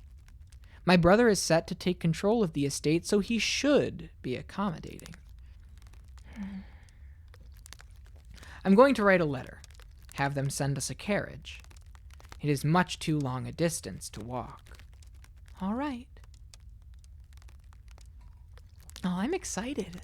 What should we do when we first get back to the capital? Oh, I know. How about you stop by my place? My mom and sister won't believe their eyes.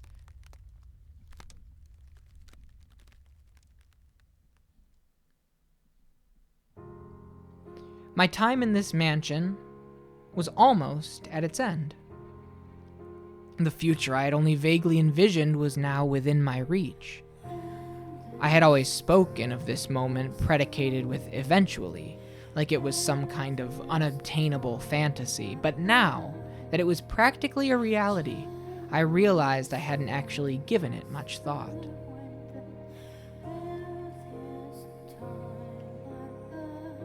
Hey, are you still awake? I am. Hey, not a great night for sleeping, huh? Are you thinking about your family? It all seems so surreal. Yeah, it does. This house is like a desert island, cut off from the world, which makes everything feel like a kind of fairy tale sometimes. Even what we have. From time to time, I get the feeling that nothing is real. That the outside world is just a figment of my imagination, that my entire life only ever existed within these walls. Are you nervous? Maybe I am. I always thought that when this day arrived, it would be more cathartic. I'm sorry, I'm finally able to take you back to the capital, and I can't seem to get past my own negativity. Oh, it's only natural to be nervous. I am too. I haven't spent nearly as long as you living in this mansion, but I know how you feel because I feel the same way. Not knowing what the future holds, it's scary. You know, I was thinking, I would be okay with staying.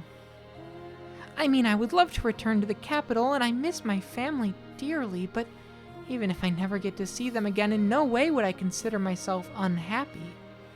I honestly think I've got a pretty wonderful life.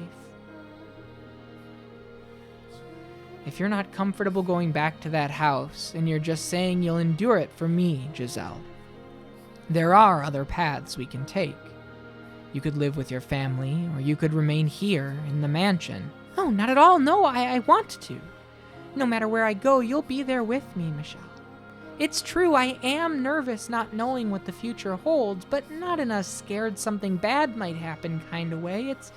It's more of just a jittery, excited anxiousness. I'm confident the two of us can overcome anything, no matter what obstacles may come in our way. Together, we can create an even more wonderful future. Just don't worry, Michelle. The future's nothing to be afraid of. You make it sound like I'm paralyzed with fear.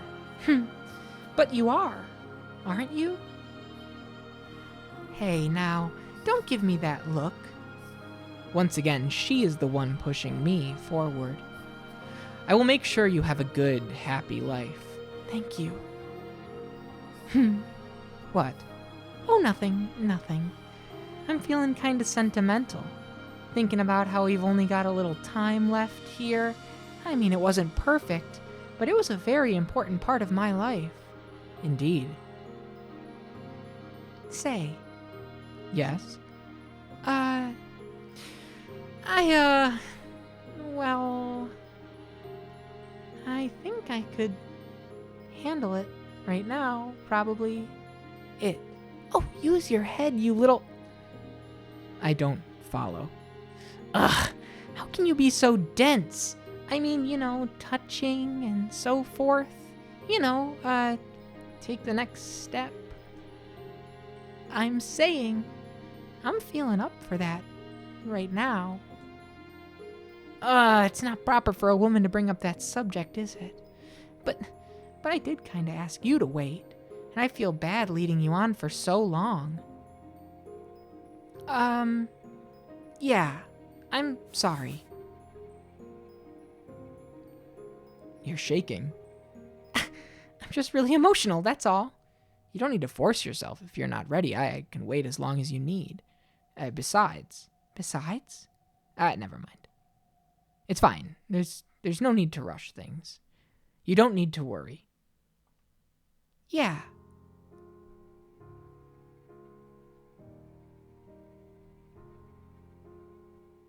I wrote 2 letters.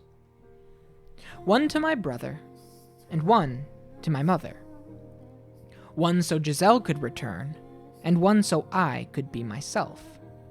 To demonstrate who I was, I had to prove that I was not cursed. For failing to do that would not only bring her grief, it might become the final crack in the identity I'd built up for myself. I had to convince her that I was neither demon nor angel, but a human man who had fallen in love with a human woman. However, I was too foolish to realize that the future I envisioned was nothing but a fantasy. Had I been able to grasp that, then maybe I could have taken her somewhere far away, where no one knew who we were, where things might have turned out differently.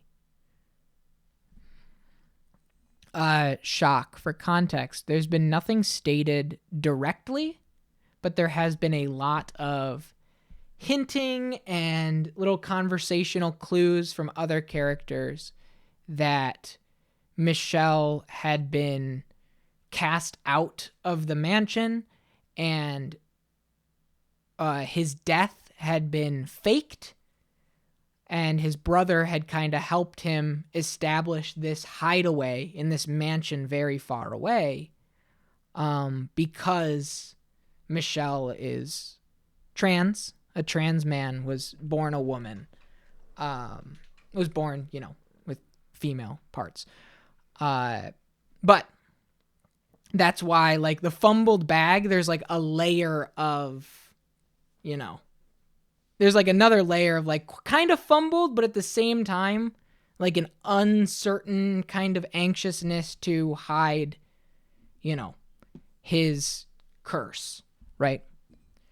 So that's kind of part of it, just for context. And so now his father's dead, and his brother is now taking over the throne or whatever, is now the head of the house. It's not a throne, but is now the head of the house, so he's being invited back. And this kind of looming tragedy, uncertainty that's in the air is like, yeah, it's not going to be literal roses and sunshine the way that the last couple hours have been.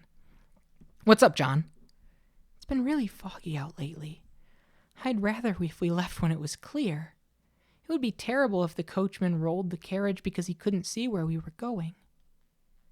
If there wasn't so much fog, I would have probably been able to see little columns of orange, evening sunlight fighting their way through the trees. But the milky white mist seemed to swallow up all the light, leaving nothing for the surrounding area. It was rather dreary weather.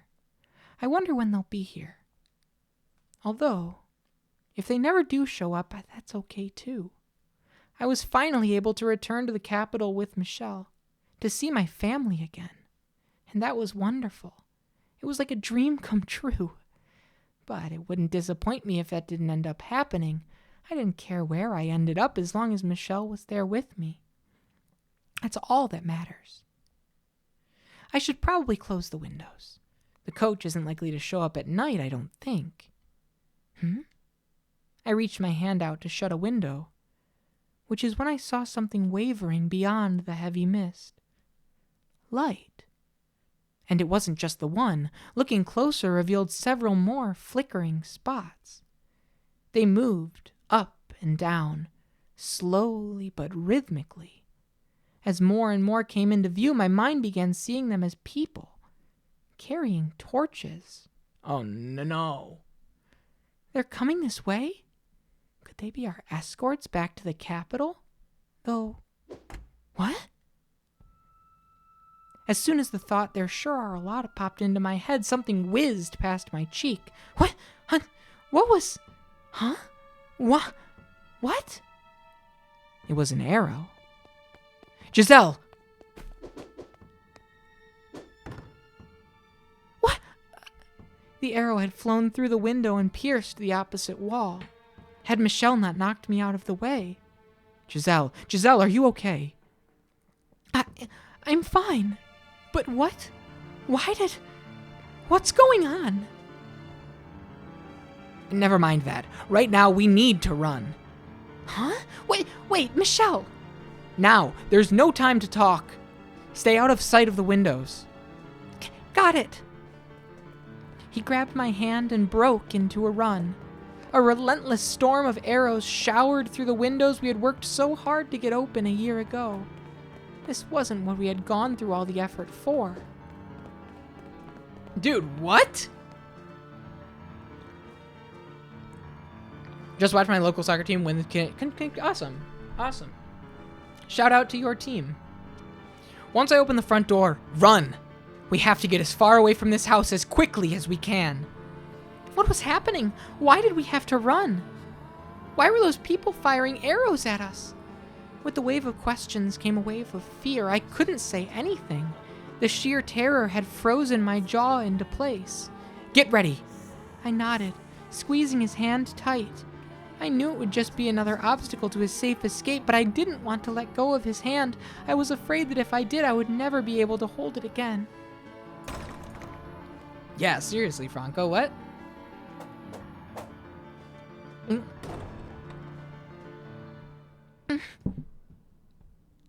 Are you all right? I'm fine. But how? There are people out front, too? Damn it. Why? Several arrows were sticking out of the floor before us. Beyond the door, which Michelle had managed to shut almost immediately, rang a cacophony of whoosh, thump, whoosh, thump. We can't escape. Why? What's going on? Damn it!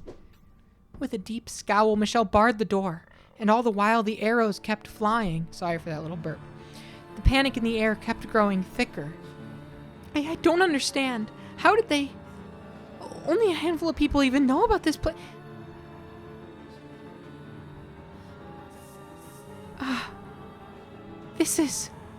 This is all my fault.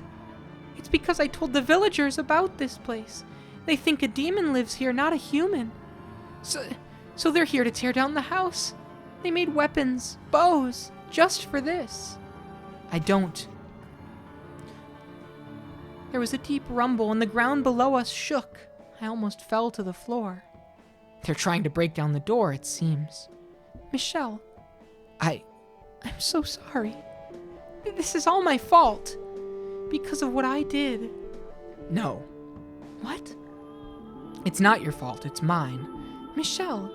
I challenged her, and because I did, she made my curse real. What are you talking about, Michelle? This way, run!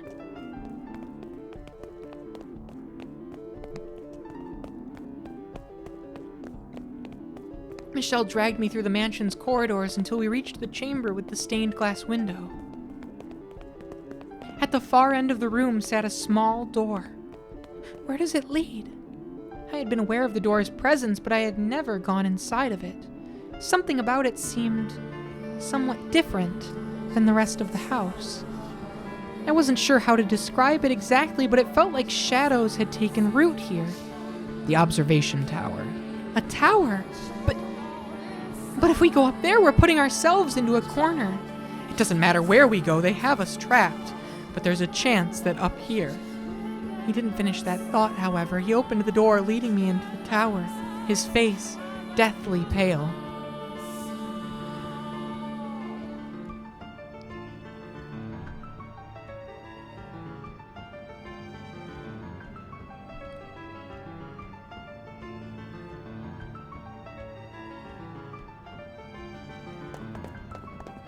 We started running again, around and around the spiral staircase, making our way toward the top. In regular intervals along the wall were rectangular windows. A layer of fog still lay thick across the land. Peering out into it made me feel like we had been thrown into a dream world. If it weren't for the orange spots of torchlight surrounding the mansion, the silhouettes holding the torches, is that armor? Appeared to be knights. Michelle, tell me, why do you think this is your fault? What is your curse? Your curse. It isn't just the color of your hair and eyes, is it? There's more to it, isn't there? There's something else, isn't there? Michelle's gaze was firmly directed forward as he frantically led me up the stairs. We were breathing hard, and the sound of it echoed against the tower's stone walls. Our panicked hearts were beating so hard I was afraid they might be able to hear it outside. Eventually, we made it to the top. A pile of discarded rope lay unceremoniously at the foot of a door, presumably once used to seal it shut. The door itself was deeply weathered and rotting in places. It had obviously been left sitting in disrepair even longer than Michelle had lived here. What is this? Inside.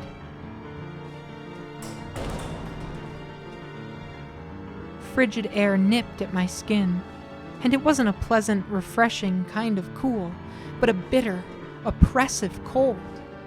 This room felt unlike any other in the mansion. This is an observation tower. You can't even... There once would have been windows allowing you to see in all directions around the mansion, but all that remains now is that tiny opening near the ceiling. If we hide out here, then there's a chance they might not find us. It sounds like they broke down the door. Don't worry, they won't find us. And when they give up their search, then we can get out of here. I'm sure it will all turn out all right.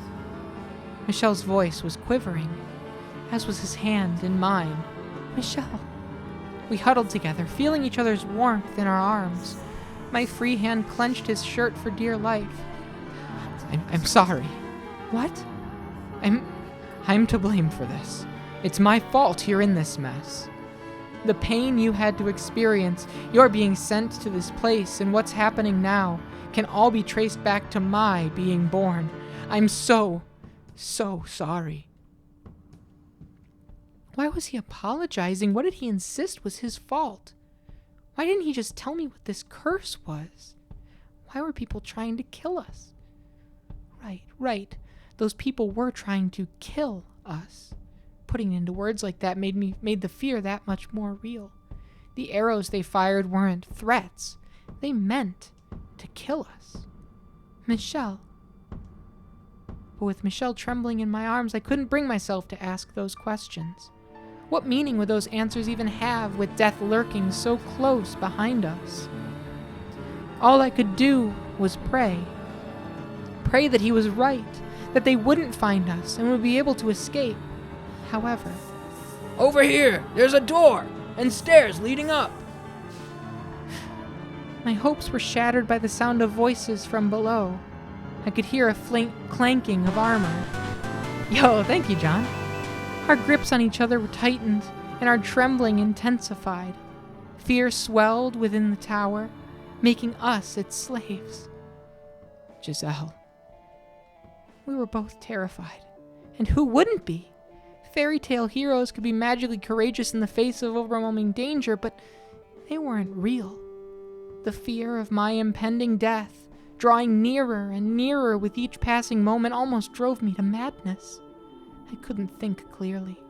My heart was having trouble keeping up. My head was a big white mess. We were supposed to return to the capital, start a new life, finally obtain our happiness. It was right there, at our fingertips. Enough happiness to make up for Michelle's 10 years of isolation, and enough to erase that nightmare from my memory forever. What had we done to have that taken away from us? We just loved each other and wanted a quiet life. Nothing outrageous. I don't want to die. I don't want to die. I don't want to die. But what scared me the most was being separated from Michelle. Hey, Michelle, what are those people really doing here?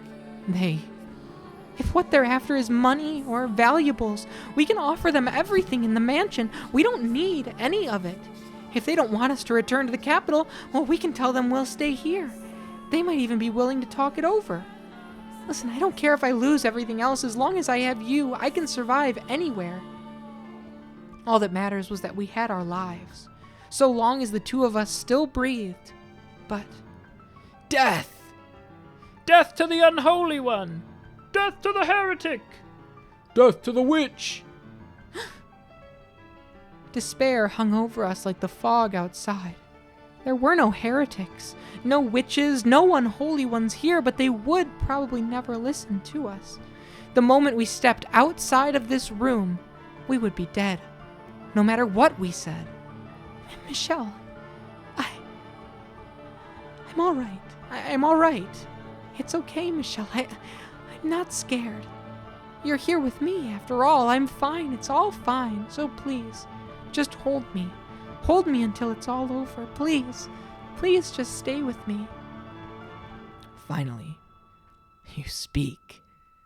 Michelle. He wasn't looking at me, though.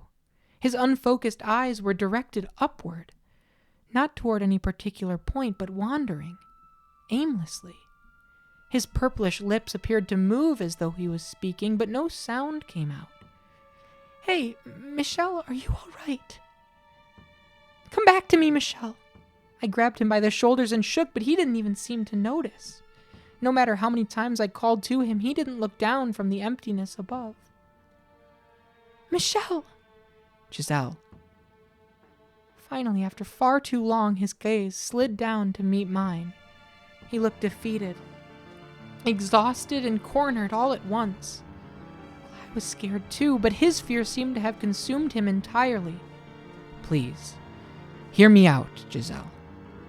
I never thought anything good would become of my life. I never thought I would find anyone who truly understood me, who would be happy to have my love. And for that, I hated the world. I was in constant torment, living in the shadows, but then a single ray of light shone down upon me. Michelle. You, Giselle. You delivered me from the darkness. I'm scared, Giselle. I'm terrified. I used to think my life was meaningless, that it didn't matter if I lived or died, but now I can't stop shaking. That's perfectly normal. I'm scared to death too, but what scares me the most is losing you. Michelle. I should have noticed. Noticed his arms were tensing up, noticed and stopped him. So please allow me to repay you. I said I would do anything for you, so let me do this.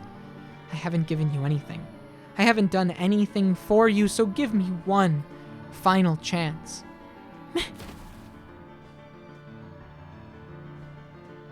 Michelle!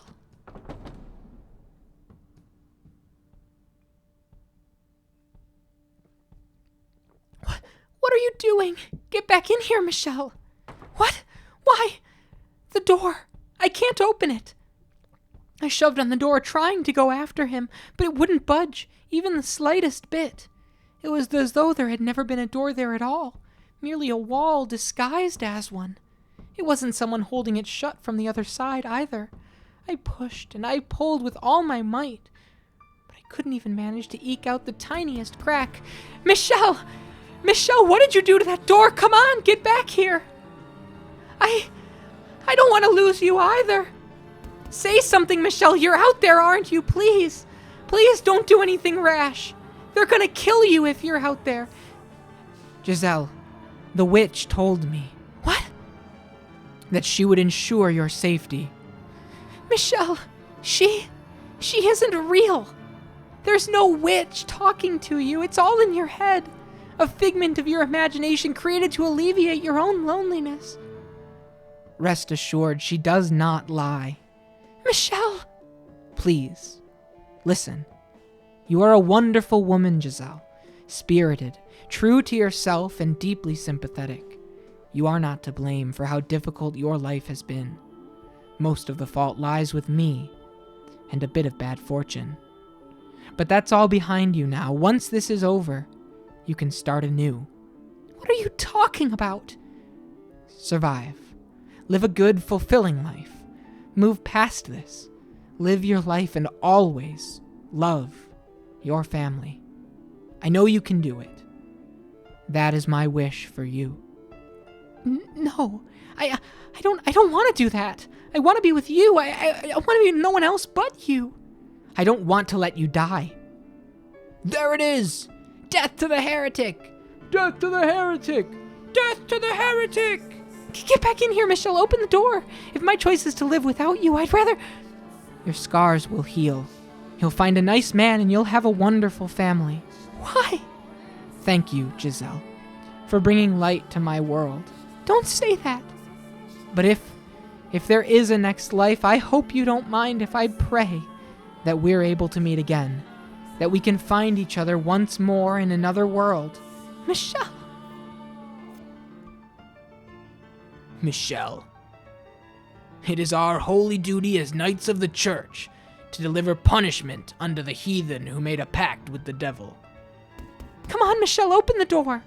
You are sentenced to death, your body to be hanged upon the cross for 3 days and 3 nights, wherein your unholy flesh shall be purified by the fires of heaven. Why? What are you doing here? Open the door, Michelle, please. Listen to me. You can hear me out there, can't you? You shall now be executed. Do you have any final words? Who? Who is it you're sentencing to death? Michelle Bollinger? Or... A demon child, naturally. Or a witch, perhaps. Please open the door. Why won't you open it? He isn't unholy or impure. He's a perfectly normal human and a very sweet man.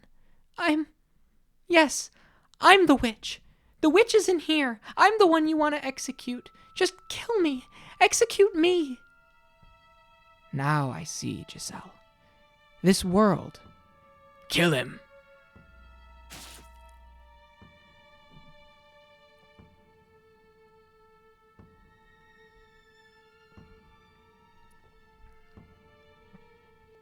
So many blades pierced my flesh.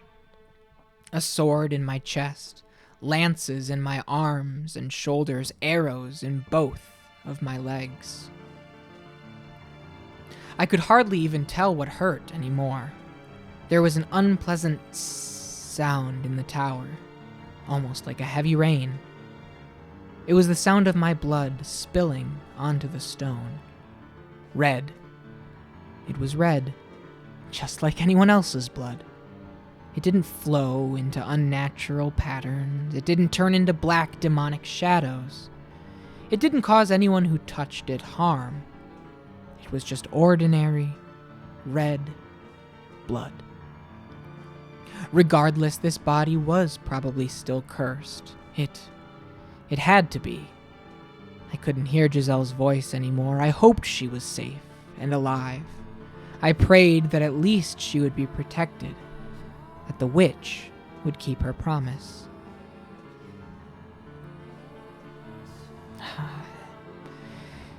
It was getting dark.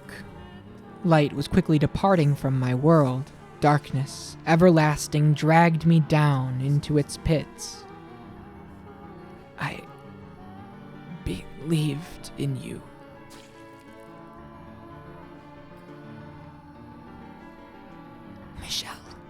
Michelle. Hey, say something. Talk to me. Hey, what's going on? What's going on here? No, this can't be happening. An impossibly heavy thud came from beyond the door, and with it, Michelle fell silent. Then, intermittent squelching sounds as something slid down the door. No, this can't be. Why? I pounded on the door with all my strength, but still it refused to give, the skin on my hands eventually going raw and beginning to seep blood. Why? Why should Michelle have to be killed? Tell me why. Take me with you. Please, don't leave me behind. That man isn't a witch. He isn't cursed. I'm cursed, not him. So don't hang him. Do not humiliate him like that. Just kill me instead, please. Again and again and again I pounded on the door, but the self-described knights on the other side seemed to not even be aware of my presence. They seemed unable to hear my cries. Their armor clanking with each step, they began to descend the staircase. And with it, I could hear the sound of something being dragged slowly across the floor. No, don't take him away. Stop! Don't take Michelle away from me, I'm begging you! But my pleas were in vain. My hope was for naught. The knights took him away, took him somewhere out of my reach for all eternity. Don't take him away from me!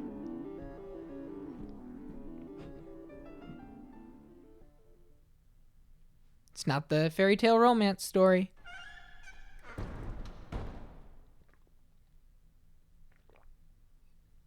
Michelle. After much too long, the door swung open all on its own. It happened so unceremoniously it was hard to believe I had actually been trapped inside. I had no idea how much time had passed, but the chill in the air suggested it was deep into the night. And with the biting cold, there was the stench of blood. Damn. Great art. Why? Michelle, I never wanted this. You didn't understand at all, Michelle. You didn't know the depth of my feelings for you. You didn't know how intensely I wanted you, how fervently I loved you. I was never going to be able to find someone else and live happily with them. It had to be you. The thought of anyone else touching me, it terrified me. You just didn't understand. I don't want to live in this stupid world. The time I spent with you truly was the happiest time of my life.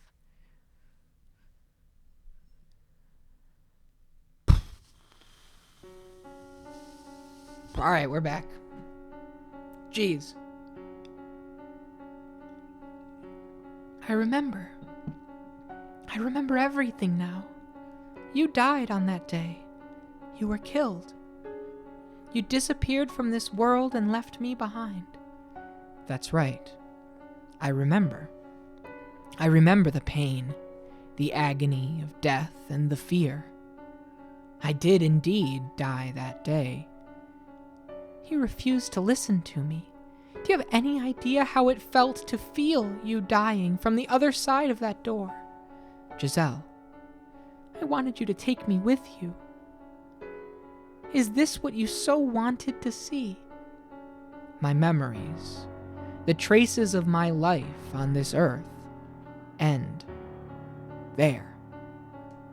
In order to find your truth, we need more of the story. Very well then. If you want more story, I will tell you more. What comes next is both a continuation and a brand new tale. The Maid's Tale. When you've heard it all, I expect you to commend me for not forgetting how to smile. Hit it, baby. We haven't completely cut through the darkness yet. An Arctic wind blows past me. At the same time, I'm gripped with an overwhelming urge to break down in tears.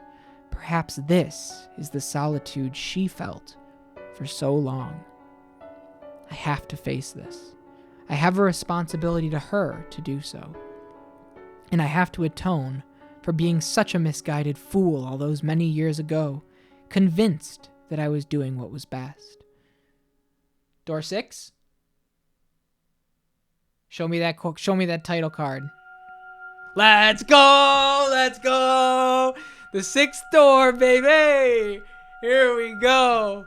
1099 to question mark, question mark, question mark, question mark. The 6th door.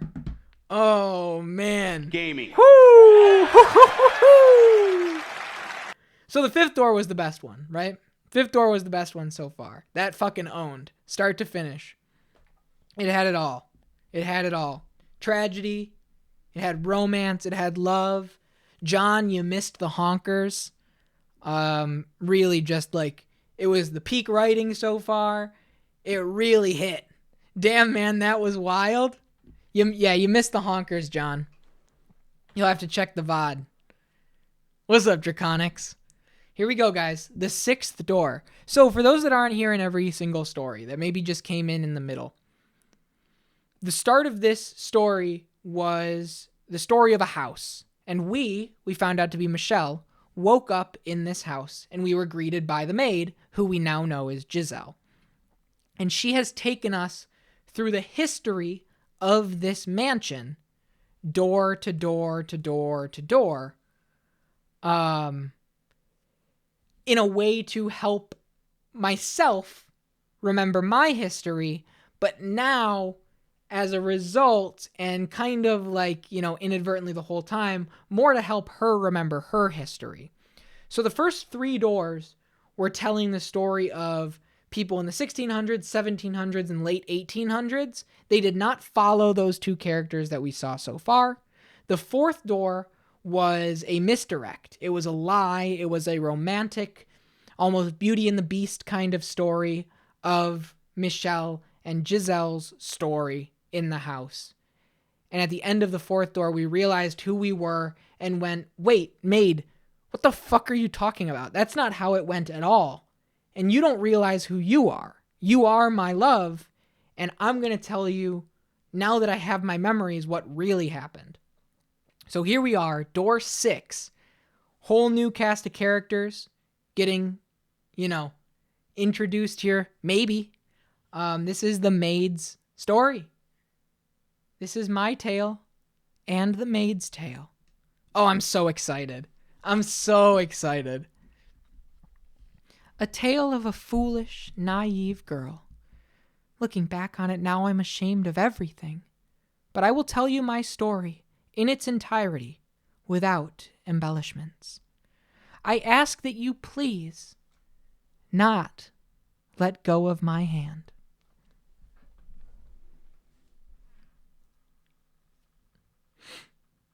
The only things the knights left behind were a garment and a large pool of your blood. Blood had seeped into the fabric and it was beginning to dry. When I clenched it in my hand, it made soft, crackling sounds. The oppressive stench of death lingered in the tower. Michelle, there's no point in a life without you. You know that, right? Have a wonderful family. You know I can't do that. Hey, Michelle, answer me. Come back to me. I don't care if it's as a ghost. I just need you here with me. Come back to me. Talk to me about nothing and about everything. Be irritated with me when I do something stupid. Scoff at me whenever I tell a bad joke. Just trounce me at chess again. Put your arms around me one more time. Come on. I'm begging you. If you won't come back to me, then I'll go to you. I don't care if that's not what you wanted for me. This world without you is meaningless.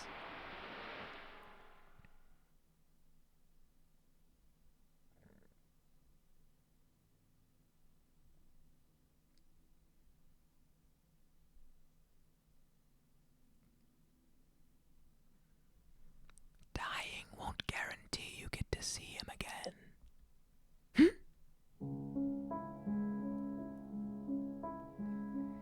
He spends all this time refusing to talk to me, and when he finally does, he begs me to save his love. Oh, how the mighty have fallen. Rather disappointing, to be honest. Who are you? Where are you? Quite daft, aren't you? Within these walls, I am everywhere. And you've heard of me before. What? I have no... Heavens, you are slow. Is that pretty head of yours only for decoration? Wait, what? But no, there's no one else. You might be thicker than these walls, my dear. Although, I suppose I shouldn't be surprised. You never did believe anything Michelle said about me. You thought he was going mad. This is brilliant. No, there's no way. It can't be. The cursed witch? Morgana? Oh, you even know my name, do you?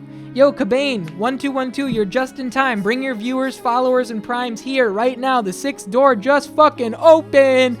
Let's go, Cabane. Let's go. It would appear my legend has survived longer than I expected. I suppose I should thank all the humans who passed it down for me. You actually exist. Oh, I must certainly do, my dear.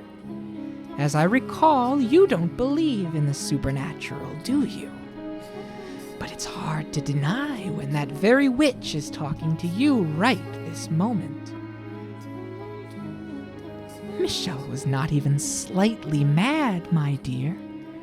I told him he was better off without his sanity, but he refused to listen. Oh, he wasn't deranged. His surroundings were. His environment, the people around him, his whole world. Can you imagine how dreadful that must have been? To be the only sane resident in a world gone utterly mad. Oh, it's a miracle he managed to keep his head. Remember what you said just before he died, my dear? You said it was all in his head. You said he couldn't tell the difference between illusion and reality. You said he had long since gone insane. Shouted it at the top of your lungs. No, that's not what I meant. Oh, poor Michelle. If only you had believed him about the witch. I feel bad for you too, though. You have my pity. What did you ever do to deserve this? Oh, and just to be perfectly clear, I played no part in either your or Michelle's misfortune. The only force to blame for that is fate. You were a good, honest, joyful, lovable woman. And look at how the world treated you. May I ask you something? Was it you who sealed me in the tower? Yes, it was. That was what Michelle wanted. Once I told him I would grant his wish, so I did as he asked. Though it looks like that ended up causing you even more pain. How tragic. So, you're planning to die? Are you hoping to reunite with him in heaven? Oh, that plan's destined to fail from the outset, my dear. God teaches that suicide is a sin, and you'll go to hell for it. Then I will not kill you. Why not? Because I swore to Michelle that I would save your life. Poor Giselle. If you have any other wish, well, I'd be happy to grant it. I can't bear to see you so miserable. A wish. You have but a single desire right now, to see him once more. Isn't that right, Giselle? Are you saying you can make that happen? You'll bring him back to life for me? Oh, the forces of life and death are outside my realm. That is God's territory, or the angels. However, I can guarantee you this. His reincarnation, no, his reconstruction. His reconstruction? Yes, you can meet him again. Not in this life, but in some future life. Just imagine it. Finding your beloved again after overcoming so much tragedy. 10, 20, maybe 100 long years from now, you're finally reunited. Doesn't that sound marvelous? True, unparalleled love in its purest form. What do you think? Just because you can bring his soul back doesn't make it Michelle. I want to be with him, that brusque, unpenetrable, slightly immature but gentle as a butterfly man, the man who sincerely, deeply loved me. If it's the same soul in a different body, can you still call him my Michelle?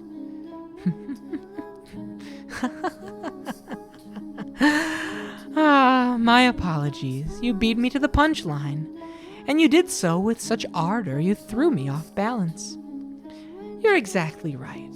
The idea that if your love is strong enough, you can both be reborn and have exactly the same relationship? Utter fairy tale nonsense. You must be the same people to have the same love, which is why I'm not promising his rebirth or his reincarnation, but reconstruction. Your wish can become reality, Giselle. As long as you wish for it with all your heart, it can come true. I'll wish for his reconstruction as well. You have a witch asking to make this happen, my dear, so you could be confident that it will bear fruit. And you wish for him to remain as himself, so if he truly does love you and he too wishes to reunite with you, your wish shall be granted. Will you really wish with me? Oh, I most certainly will, my poor, pitiful dear Giselle. I shall offer up my most heartfelt prayers for you. I'll wish for it. Until the moment of my death, I'll keep wishing for us to be reunited as the same people. Oh. I can't guarantee your reconstruction, though. What? I only said I guaranteed his. Michelle's is the only reconstruction I will wish for. I will not ask for yours. Why not? You're not looking at some benevolent, wish-granting goddess or an angel with a magical bow and arrow. You're looking at a cursed witch. Then how am I to be with him again? I can offer you but one option that will allow you to reunite with your reconstructed Michelle. Tell me, what do I have to do? You must live here with me. Live with you? What do you mean? It was Michelle who resurrected me, but he could not serve as my guide. I have work to do, but I cannot do it alone. I need a guide to assist me. Because, as you can see, I have no body. If this house did not exist in this world, then perhaps I might be able to give myself form, my soul's form. I don't understand anything you're saying. Oh, you don't need to understand. All I need from you is for you to show your utmost hospitality to the people I'm expecting to show up at this mansion someday. Entertain your guests. That's right, my dear. Hello, Tay. Michelle isn't the only one whose reconstruction I'm wishing for. There are others. Several heinous sinners. So I want you to serve as a maid and watch over them when they arrive. And until then, keep the house in good condition. What are you scheming? Is that something you truly need to know, my dear? All you need to do is wish. Pray for the day your beloved appears before you again. for the day he wraps his arms around you once more. One word, Giselle. That's all I require. Do you want to see him again? Do you want to hear his voice again? I can promise you'll have your happiness back. What reason is there to hesitate? There isn't one. Or are you simply going to give up? I wonder what would happen if you had said no. If you disappear from this world, how will Michel react when he comes back? Will he be sad? Angry? Or will he forget all about you and fall into the arms of another woman? No, he can't. Then make up your mind. Will you come with me, or will you throw it all away?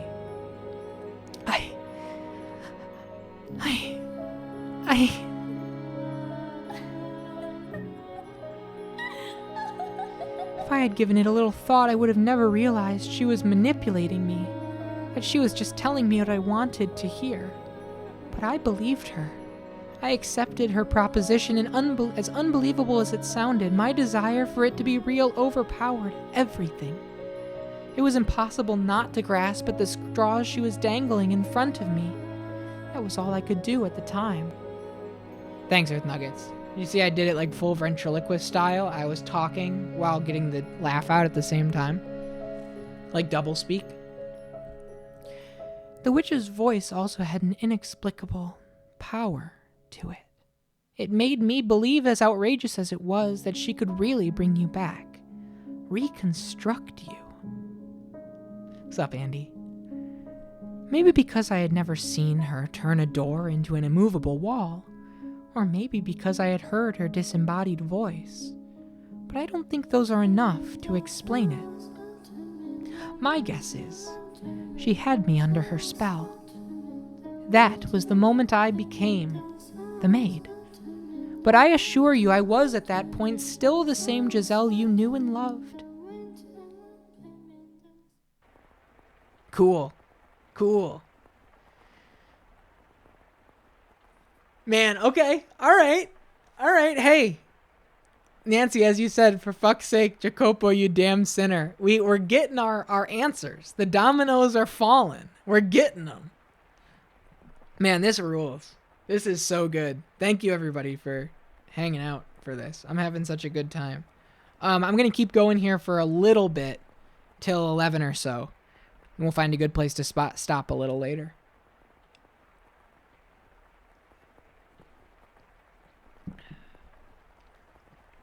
The sound of the rain never seems to stop. Am I hallucinating it, maybe? From the moment I lent my ear to the witch's sweet temptations, the mansion underwent an unimaginable transformation. No light shone through the windows, despite them still being unobstructed. Not morning, day, or evening. In fact, the concepts of morning, day, and evening did not seem to exist. The darkness resembled that of when the windows had all been sealed off, but there was something more fundamentally unreal about it. Like it was hovering over a vast, all-consuming abyss within a constant haze of malice. I felt like I had been cast into some unknown realm, and that was why there was nothing beyond the windows. And the house was not the only thing that underwent changes. I, too, was no exception. In the blink of an eye, all my basic human urges vanished. I stopped feeling hungry, and I no longer needed sleep. Naturally, I was bewildered by what was happening to me, what I was turning into. I think I'll take a look around. Maybe there have been some other changes. We know these rooms. We love these rooms. Our immortal Giselle. So I meandered through the mansion's halls. My original intent was to explore the entire house, but I found myself drawn toward one room in particular. That's right, your bedchamber. There was no light, not a trace of color remaining in your chambers. But the bed was the same shape, the walls the same texture, The curtains the same design as when you had been alive. Michelle, I'm praying, I'm always praying, that someday we'll meet again. Oh, there's something hidden under the bed. What could it be? It's that painting.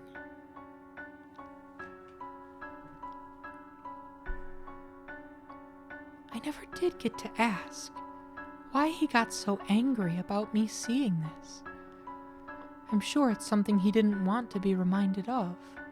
Perhaps having to do with his family? I was right not pressing him about it, though. What?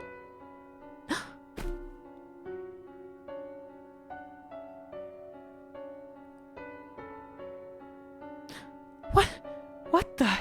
Did the painting just smirk at me? Oh, God. Oh, geez, Giselle, what are you doing tripping over yourself? It was just that accursed witch messing with your head. No need to get spooked over a tasteless prank. When I stumbled, I guess I knocked a drawer open. There's something inside. Letters, it looks like. Oh, I shouldn't touch these. They're not mine. But I want something of Michelle's to have, something to remember him by. His letters would be in his handwriting. They would contain his words. Please, forgive me, Michelle.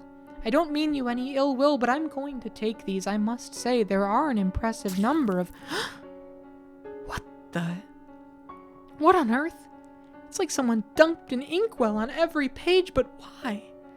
Was this the witch's doing too? Yeah, it has to be. It must have been her. It definitely wasn't you, Michelle, was it?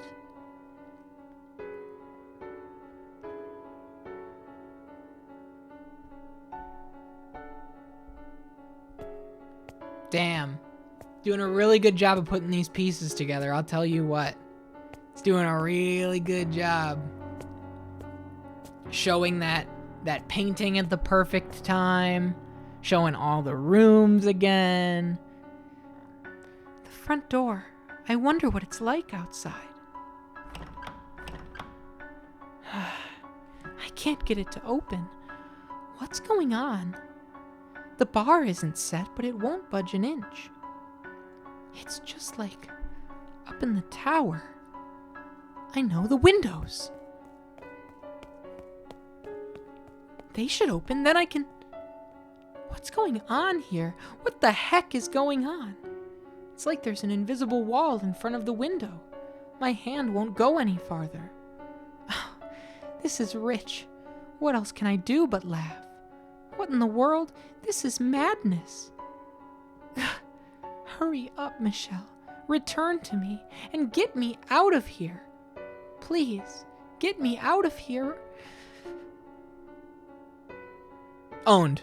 What did you think of Goaty? What did you think of Giselle and Michelle's final moments in door 5? Incredible. I said as soon as door 6 rolled, door 5, chef's kiss. Chef's kiss. The whole thing. The whole thing. In fact, I got gifted a Birdie Rage sub. She's got a perfect chef's kiss.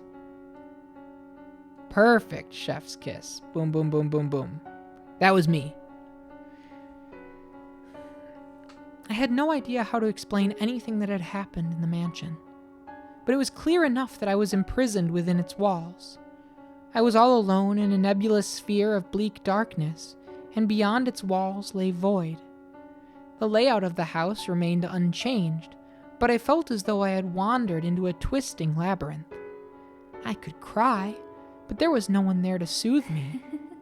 All it did was provoke her disembodied cackling, which she followed with, "You chose this, my dear, so you need to hold yourself together and keep wishing." My only real pastime was cleaning. I dusted the same corners again and again, swept the same floors, polished the same dishes. One day I decided I would read the books left in the library. Despite there being more than 100 volumes, I finished every one of them in what felt like no time at all. My life was a never-ending cycle. Day in, day out. Day in, day out. The house had no visitors. No one, rather, nothing at all set foot upon the property. There were no signs of other life whatsoever there. No birds singing in the morning. No cats sunbathing in the garden. No mice scurrying about the kitchen. No creepy crawly insects. There was nothing. Nothing at all. The only thing that broke the long stretches of silence was her voice. Tell me, was she kind to you? Was she friendly and courteous? Because she was quite harsh when she spoke to me. These were the kinds of things she was always saying to me. He didn't show up today, did he, my dear? Are you still praying, my dear? Do you think he'll actually come, my dear? Yo! What's up, useless? What's up, useless? Thank you for the Prime sub. Appreciate you. Hope you're doing well. I'm still wishing, just like I promised, my dear. You know why he hasn't come for you, my dear? Because perhaps he doesn't actually love you as much as you thought. My dear, my dear, my dear. Have you lost your mind yet? Shut up! I've had enough! I'm done with you! Enough, please! Enough already! Oh, what's got you so worked up? You love to talk, don't you? So why not have a nice little chat with me? This is not a chat! Well, maybe not in your mind, my dear. You seem to think chatting only constitutes conversations you enjoy. But I don't think the word's usage needs to be so restricted, personally. You're just getting off watching me squirm. Oh, not at all. You'll have all my best wishes if he ever does show up for you. Oh, so scary. If you're making that face when he shows up, he might not even recognize you. What? You haven't looked in a mirror recently, have you? Go on, then, my dear. See just how frightful you've become.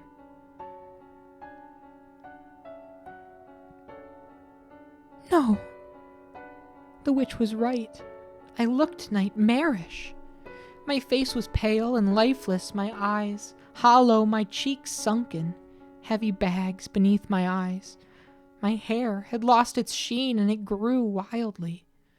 I was quickly losing everything that made me recognizable as me, and the thought sent a shiver down my spine. No, this isn't me. This is some kind of trick. You're trying to deceive me. Oh, baseless accusations. You really must stop blaming people every time something doesn't turn out the way you want, my dear. But my face, it was more what? More expressive? More cheerful? Brighter? Rosier? Oh, you're right. You never were this gloomy, were you? Right, I wasn't. I was always more cheerful than this. Oh, you naive girl. Could you be any more narcissistic? Huh? What you're looking at is undeniably exactly what you look like now. Time did not do that to you, nor did I. The negative energy oozing from within you is what's causing you to take on this form. Did you think you didn't have any dark, ugly emotions inside you? Did you believe you would always be able to smile, no matter what? Did you just assume you were pure and beautiful?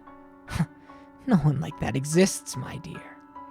What you see in the mirror is the true you.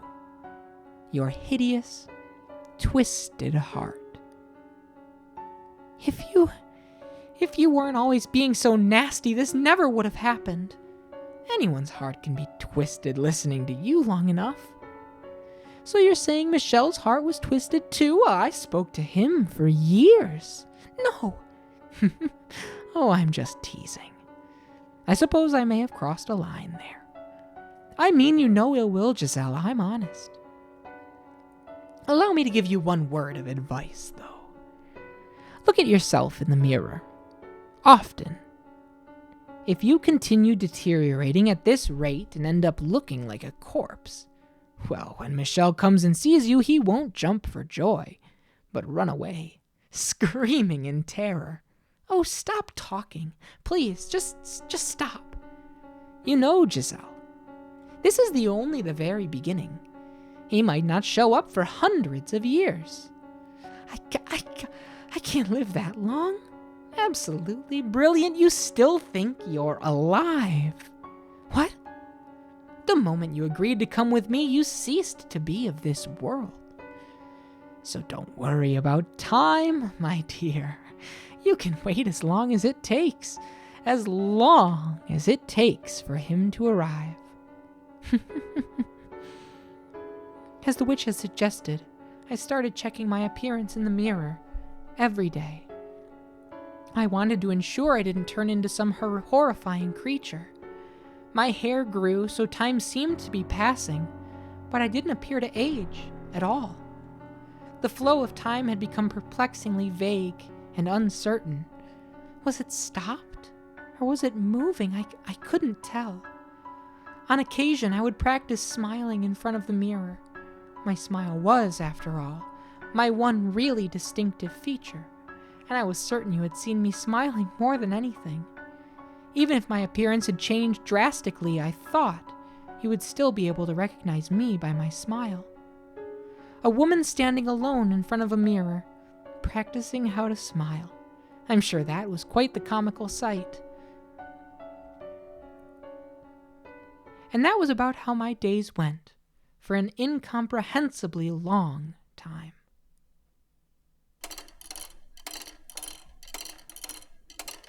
Oh, fuck yeah. Keep 'em winding. How far are we going to 1600s? We going to Nellie and Mel? 1200. Okay. All right. New era. Brand new era. For the first 100 years, I kept track of how much time had passed. An hour, a day, a month, a year, 10 years, 50. But once it had surpassed a person's average lifespan, the counting started driving me mad. So I stopped. My sense of time began to numb. In place of sleep, I spent my days in a trance-like state. In doing so, I was less aware of the passage of time, which made it a little easier to bear. Suspended in this bubble of time, my mind went out to you.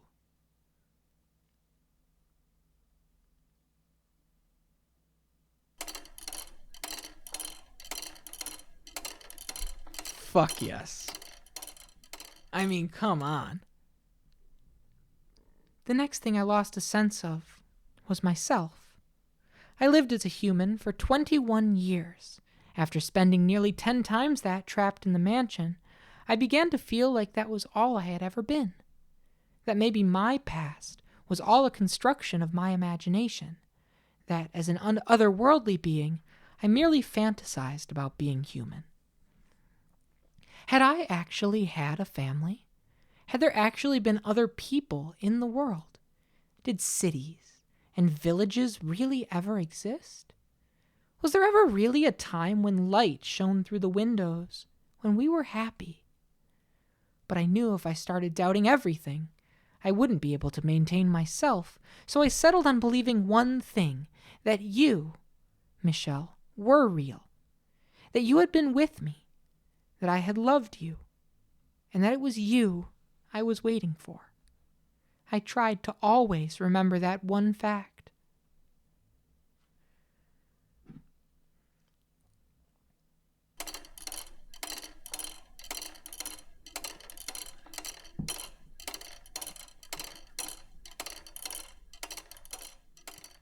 My characteristic energy and cheer were disappearing. By then, I hardly ever raised my voice anymore. And in response to that change, the witch seemed to treat me a little nicer. On occasion, I thought I could sense her presence nearby, like she might reveal her form to me from beyond the darkness, instead of only speaking to me. I could feel her sitting beside me. Giselle. Do you think you're still Giselle even now? I suppose it doesn't matter either way. Sometimes I think love and fanaticism are two sides of the same coin. What are you implying? Oh, nothing. I have an idea, though. Why don't we make you some new clothes, my dear? The loom should still work, thanks to your keeping everything in order. That outfit's an artifact of an age long past by now. You know how long it's been? Oh, vaguely, but yes. As we speak, time still marches onward.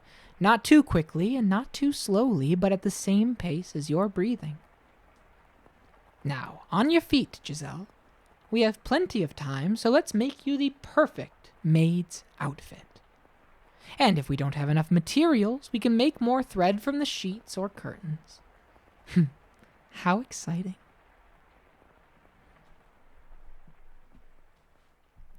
Following her instructions, I wove garments in a style that did not exist in my era. They were quite strange to behold. The old me might have been stricken with fascination by them, but at that point I wasn't even sure how to rejoice, how to be impressed, or how to be moved anymore.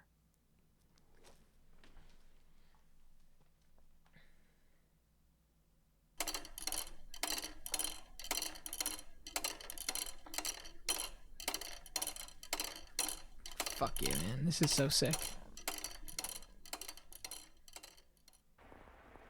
Sounds like rain again.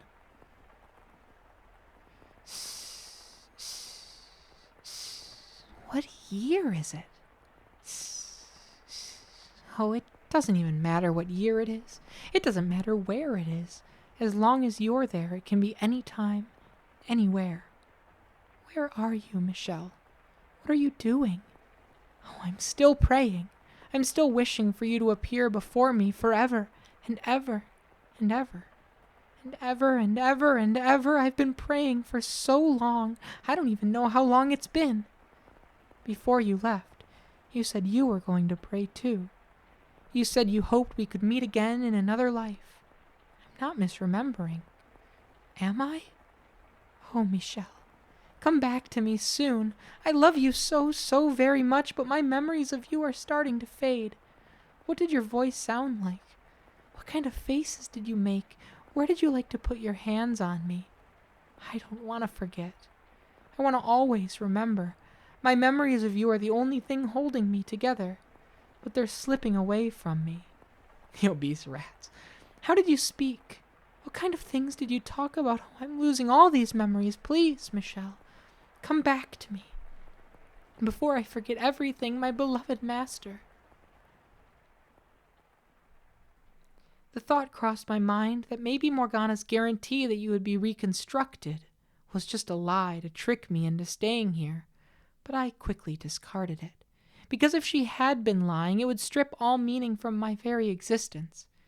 It would take me from my purpose for being here, so I didn't want to accept that possibility.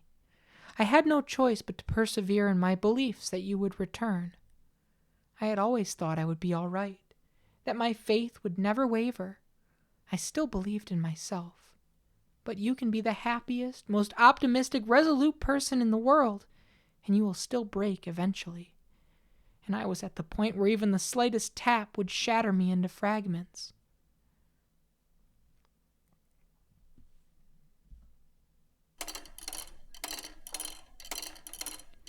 $15.91. Is this Nellie and Mel? I thought they were 16 something.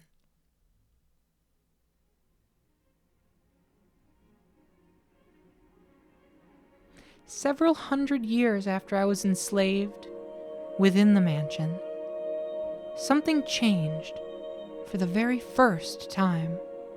Sunlight, which I had not seen in all that time, shone in from outside. At first, I did not believe it was real. I thought it was a hallucination born of my inner desires, and I thought I must have completely lost it for my fantasies to have escaped my mind. But it didn't matter if it was all an illusion. The gentle breeze blowing in through the window felt wonderful. The smell of grass, the chirping of birds, the glistening blue sky. It was like 1,000 memories rushing back all at once, and it brought tears to my eyes. The time has come, Giselle. It's time for you to get to work. And as she always did, the witch's voice crushed my elation, dragging me back to reality. Reveling in the sight of the outside was the last thing I should have been doing, for it was that moment that began my true decline. Work? What kind of work? Oh, have you already forgotten? Oh, good heavens. Do you have your head on straight, my dear? As I said, I need you to watch over the house and show your utmost hospitality to those who show up. Is someone... Oh, this is merely an appetizer. It looks like someone's here. Hold on. I have no idea what I'm supposed to do. Oh, do the same thing you've been doing. Be a maid. Convince the house's guests that this is a wonderful place. Make them enjoy their stay. Now go on. I'm quite looking forward to this. The bar has been removed. But will the door open?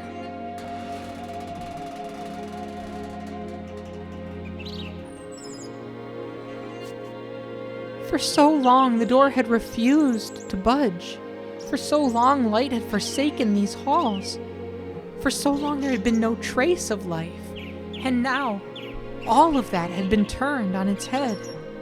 I felt like I had stepped into heaven on earth. I know it sounds melodramatic, so please don't laugh. It was almost certainly a perfectly ordinary slice of nature. Leaves and grass rustled in the wind. Flowers specked the earth. And in the distance was a city I didn't recognize. Wow! Yo! Hold on, everybody. Hold on. Stay put. We're in a beautiful, beautiful moment. Hi, Sarah. Hi, Barnard. Bernard. You know, I caught it as Bernard in your stream. I was like, I've been saying Barnard, like barnyard. Bernard. Bernard Babel, hello. I wondered where I was, of course, but I neither shouted nor jumped in surprise. Instead, I found myself accepting of my circumstances, as unnatural as they might have been. As I was standing there, idly before the entrance, a carriage rolled up.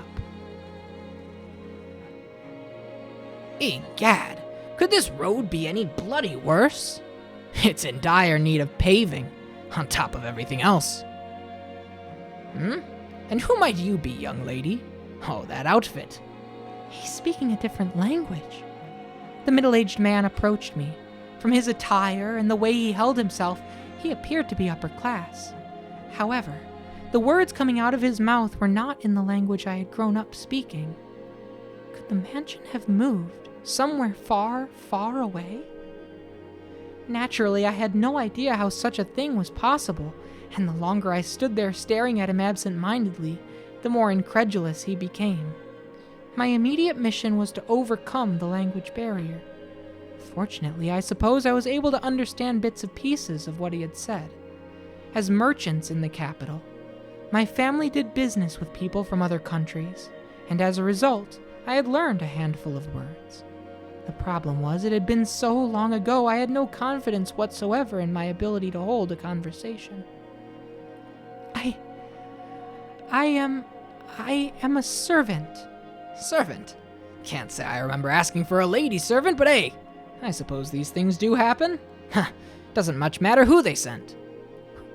Who are you? You weren't informed? Oh, bloody hell. Off to a great start, I see. Well, what can you do, I guess? Name's Hayden Rhodes. Just a retired old man. Hayden.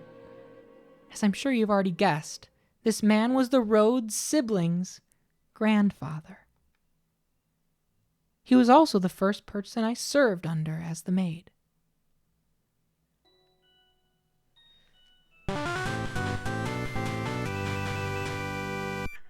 Sarah_L_Y We're gifted back! a tier 1 sub to Barnard Babble. We're back! This is their first gift sub in the channel. Thank you so much for gifting a sub, Sarah. Oh my god, it's been literally Bernard, Babel, Sarah, all the raiders. It's been 20 hours of a visual novel to hit this moment. And we're here, man. Oh my god. Wow. Wow. Let me hold here. We're going to end for the night for this story here, but I have to just soak this in for a minute. For all the raiders, this is the house in Fata Morgana. This is a visual novel that is one of the most critically acclaimed games of all time. If you go onto Metacritic right now and look at the highest rated games ever, I think it's like 37 in the top 50. It is astounding. It is a story that spans centuries and multiple tragedies. It is a very, very intense tale, but at the core of it all is a very, very, very heartfelt romance about seeking acceptance and finding the one you love. We've been through hell. And hearing this song again, which we heard on the very first night, months ago, is like, oh my god, this hits so hard. It's beautiful. It's beautiful, it's intense, it's fucked up. There's a lot going on. And this is where we're gonna call it for tonight. You wanna see where the first save was? Our first save, I play this once a week, every Sunday, was August 28th. It is now October 30th. This has been months in the making, and I'm so happy that everybody, that thank you so much for the raid.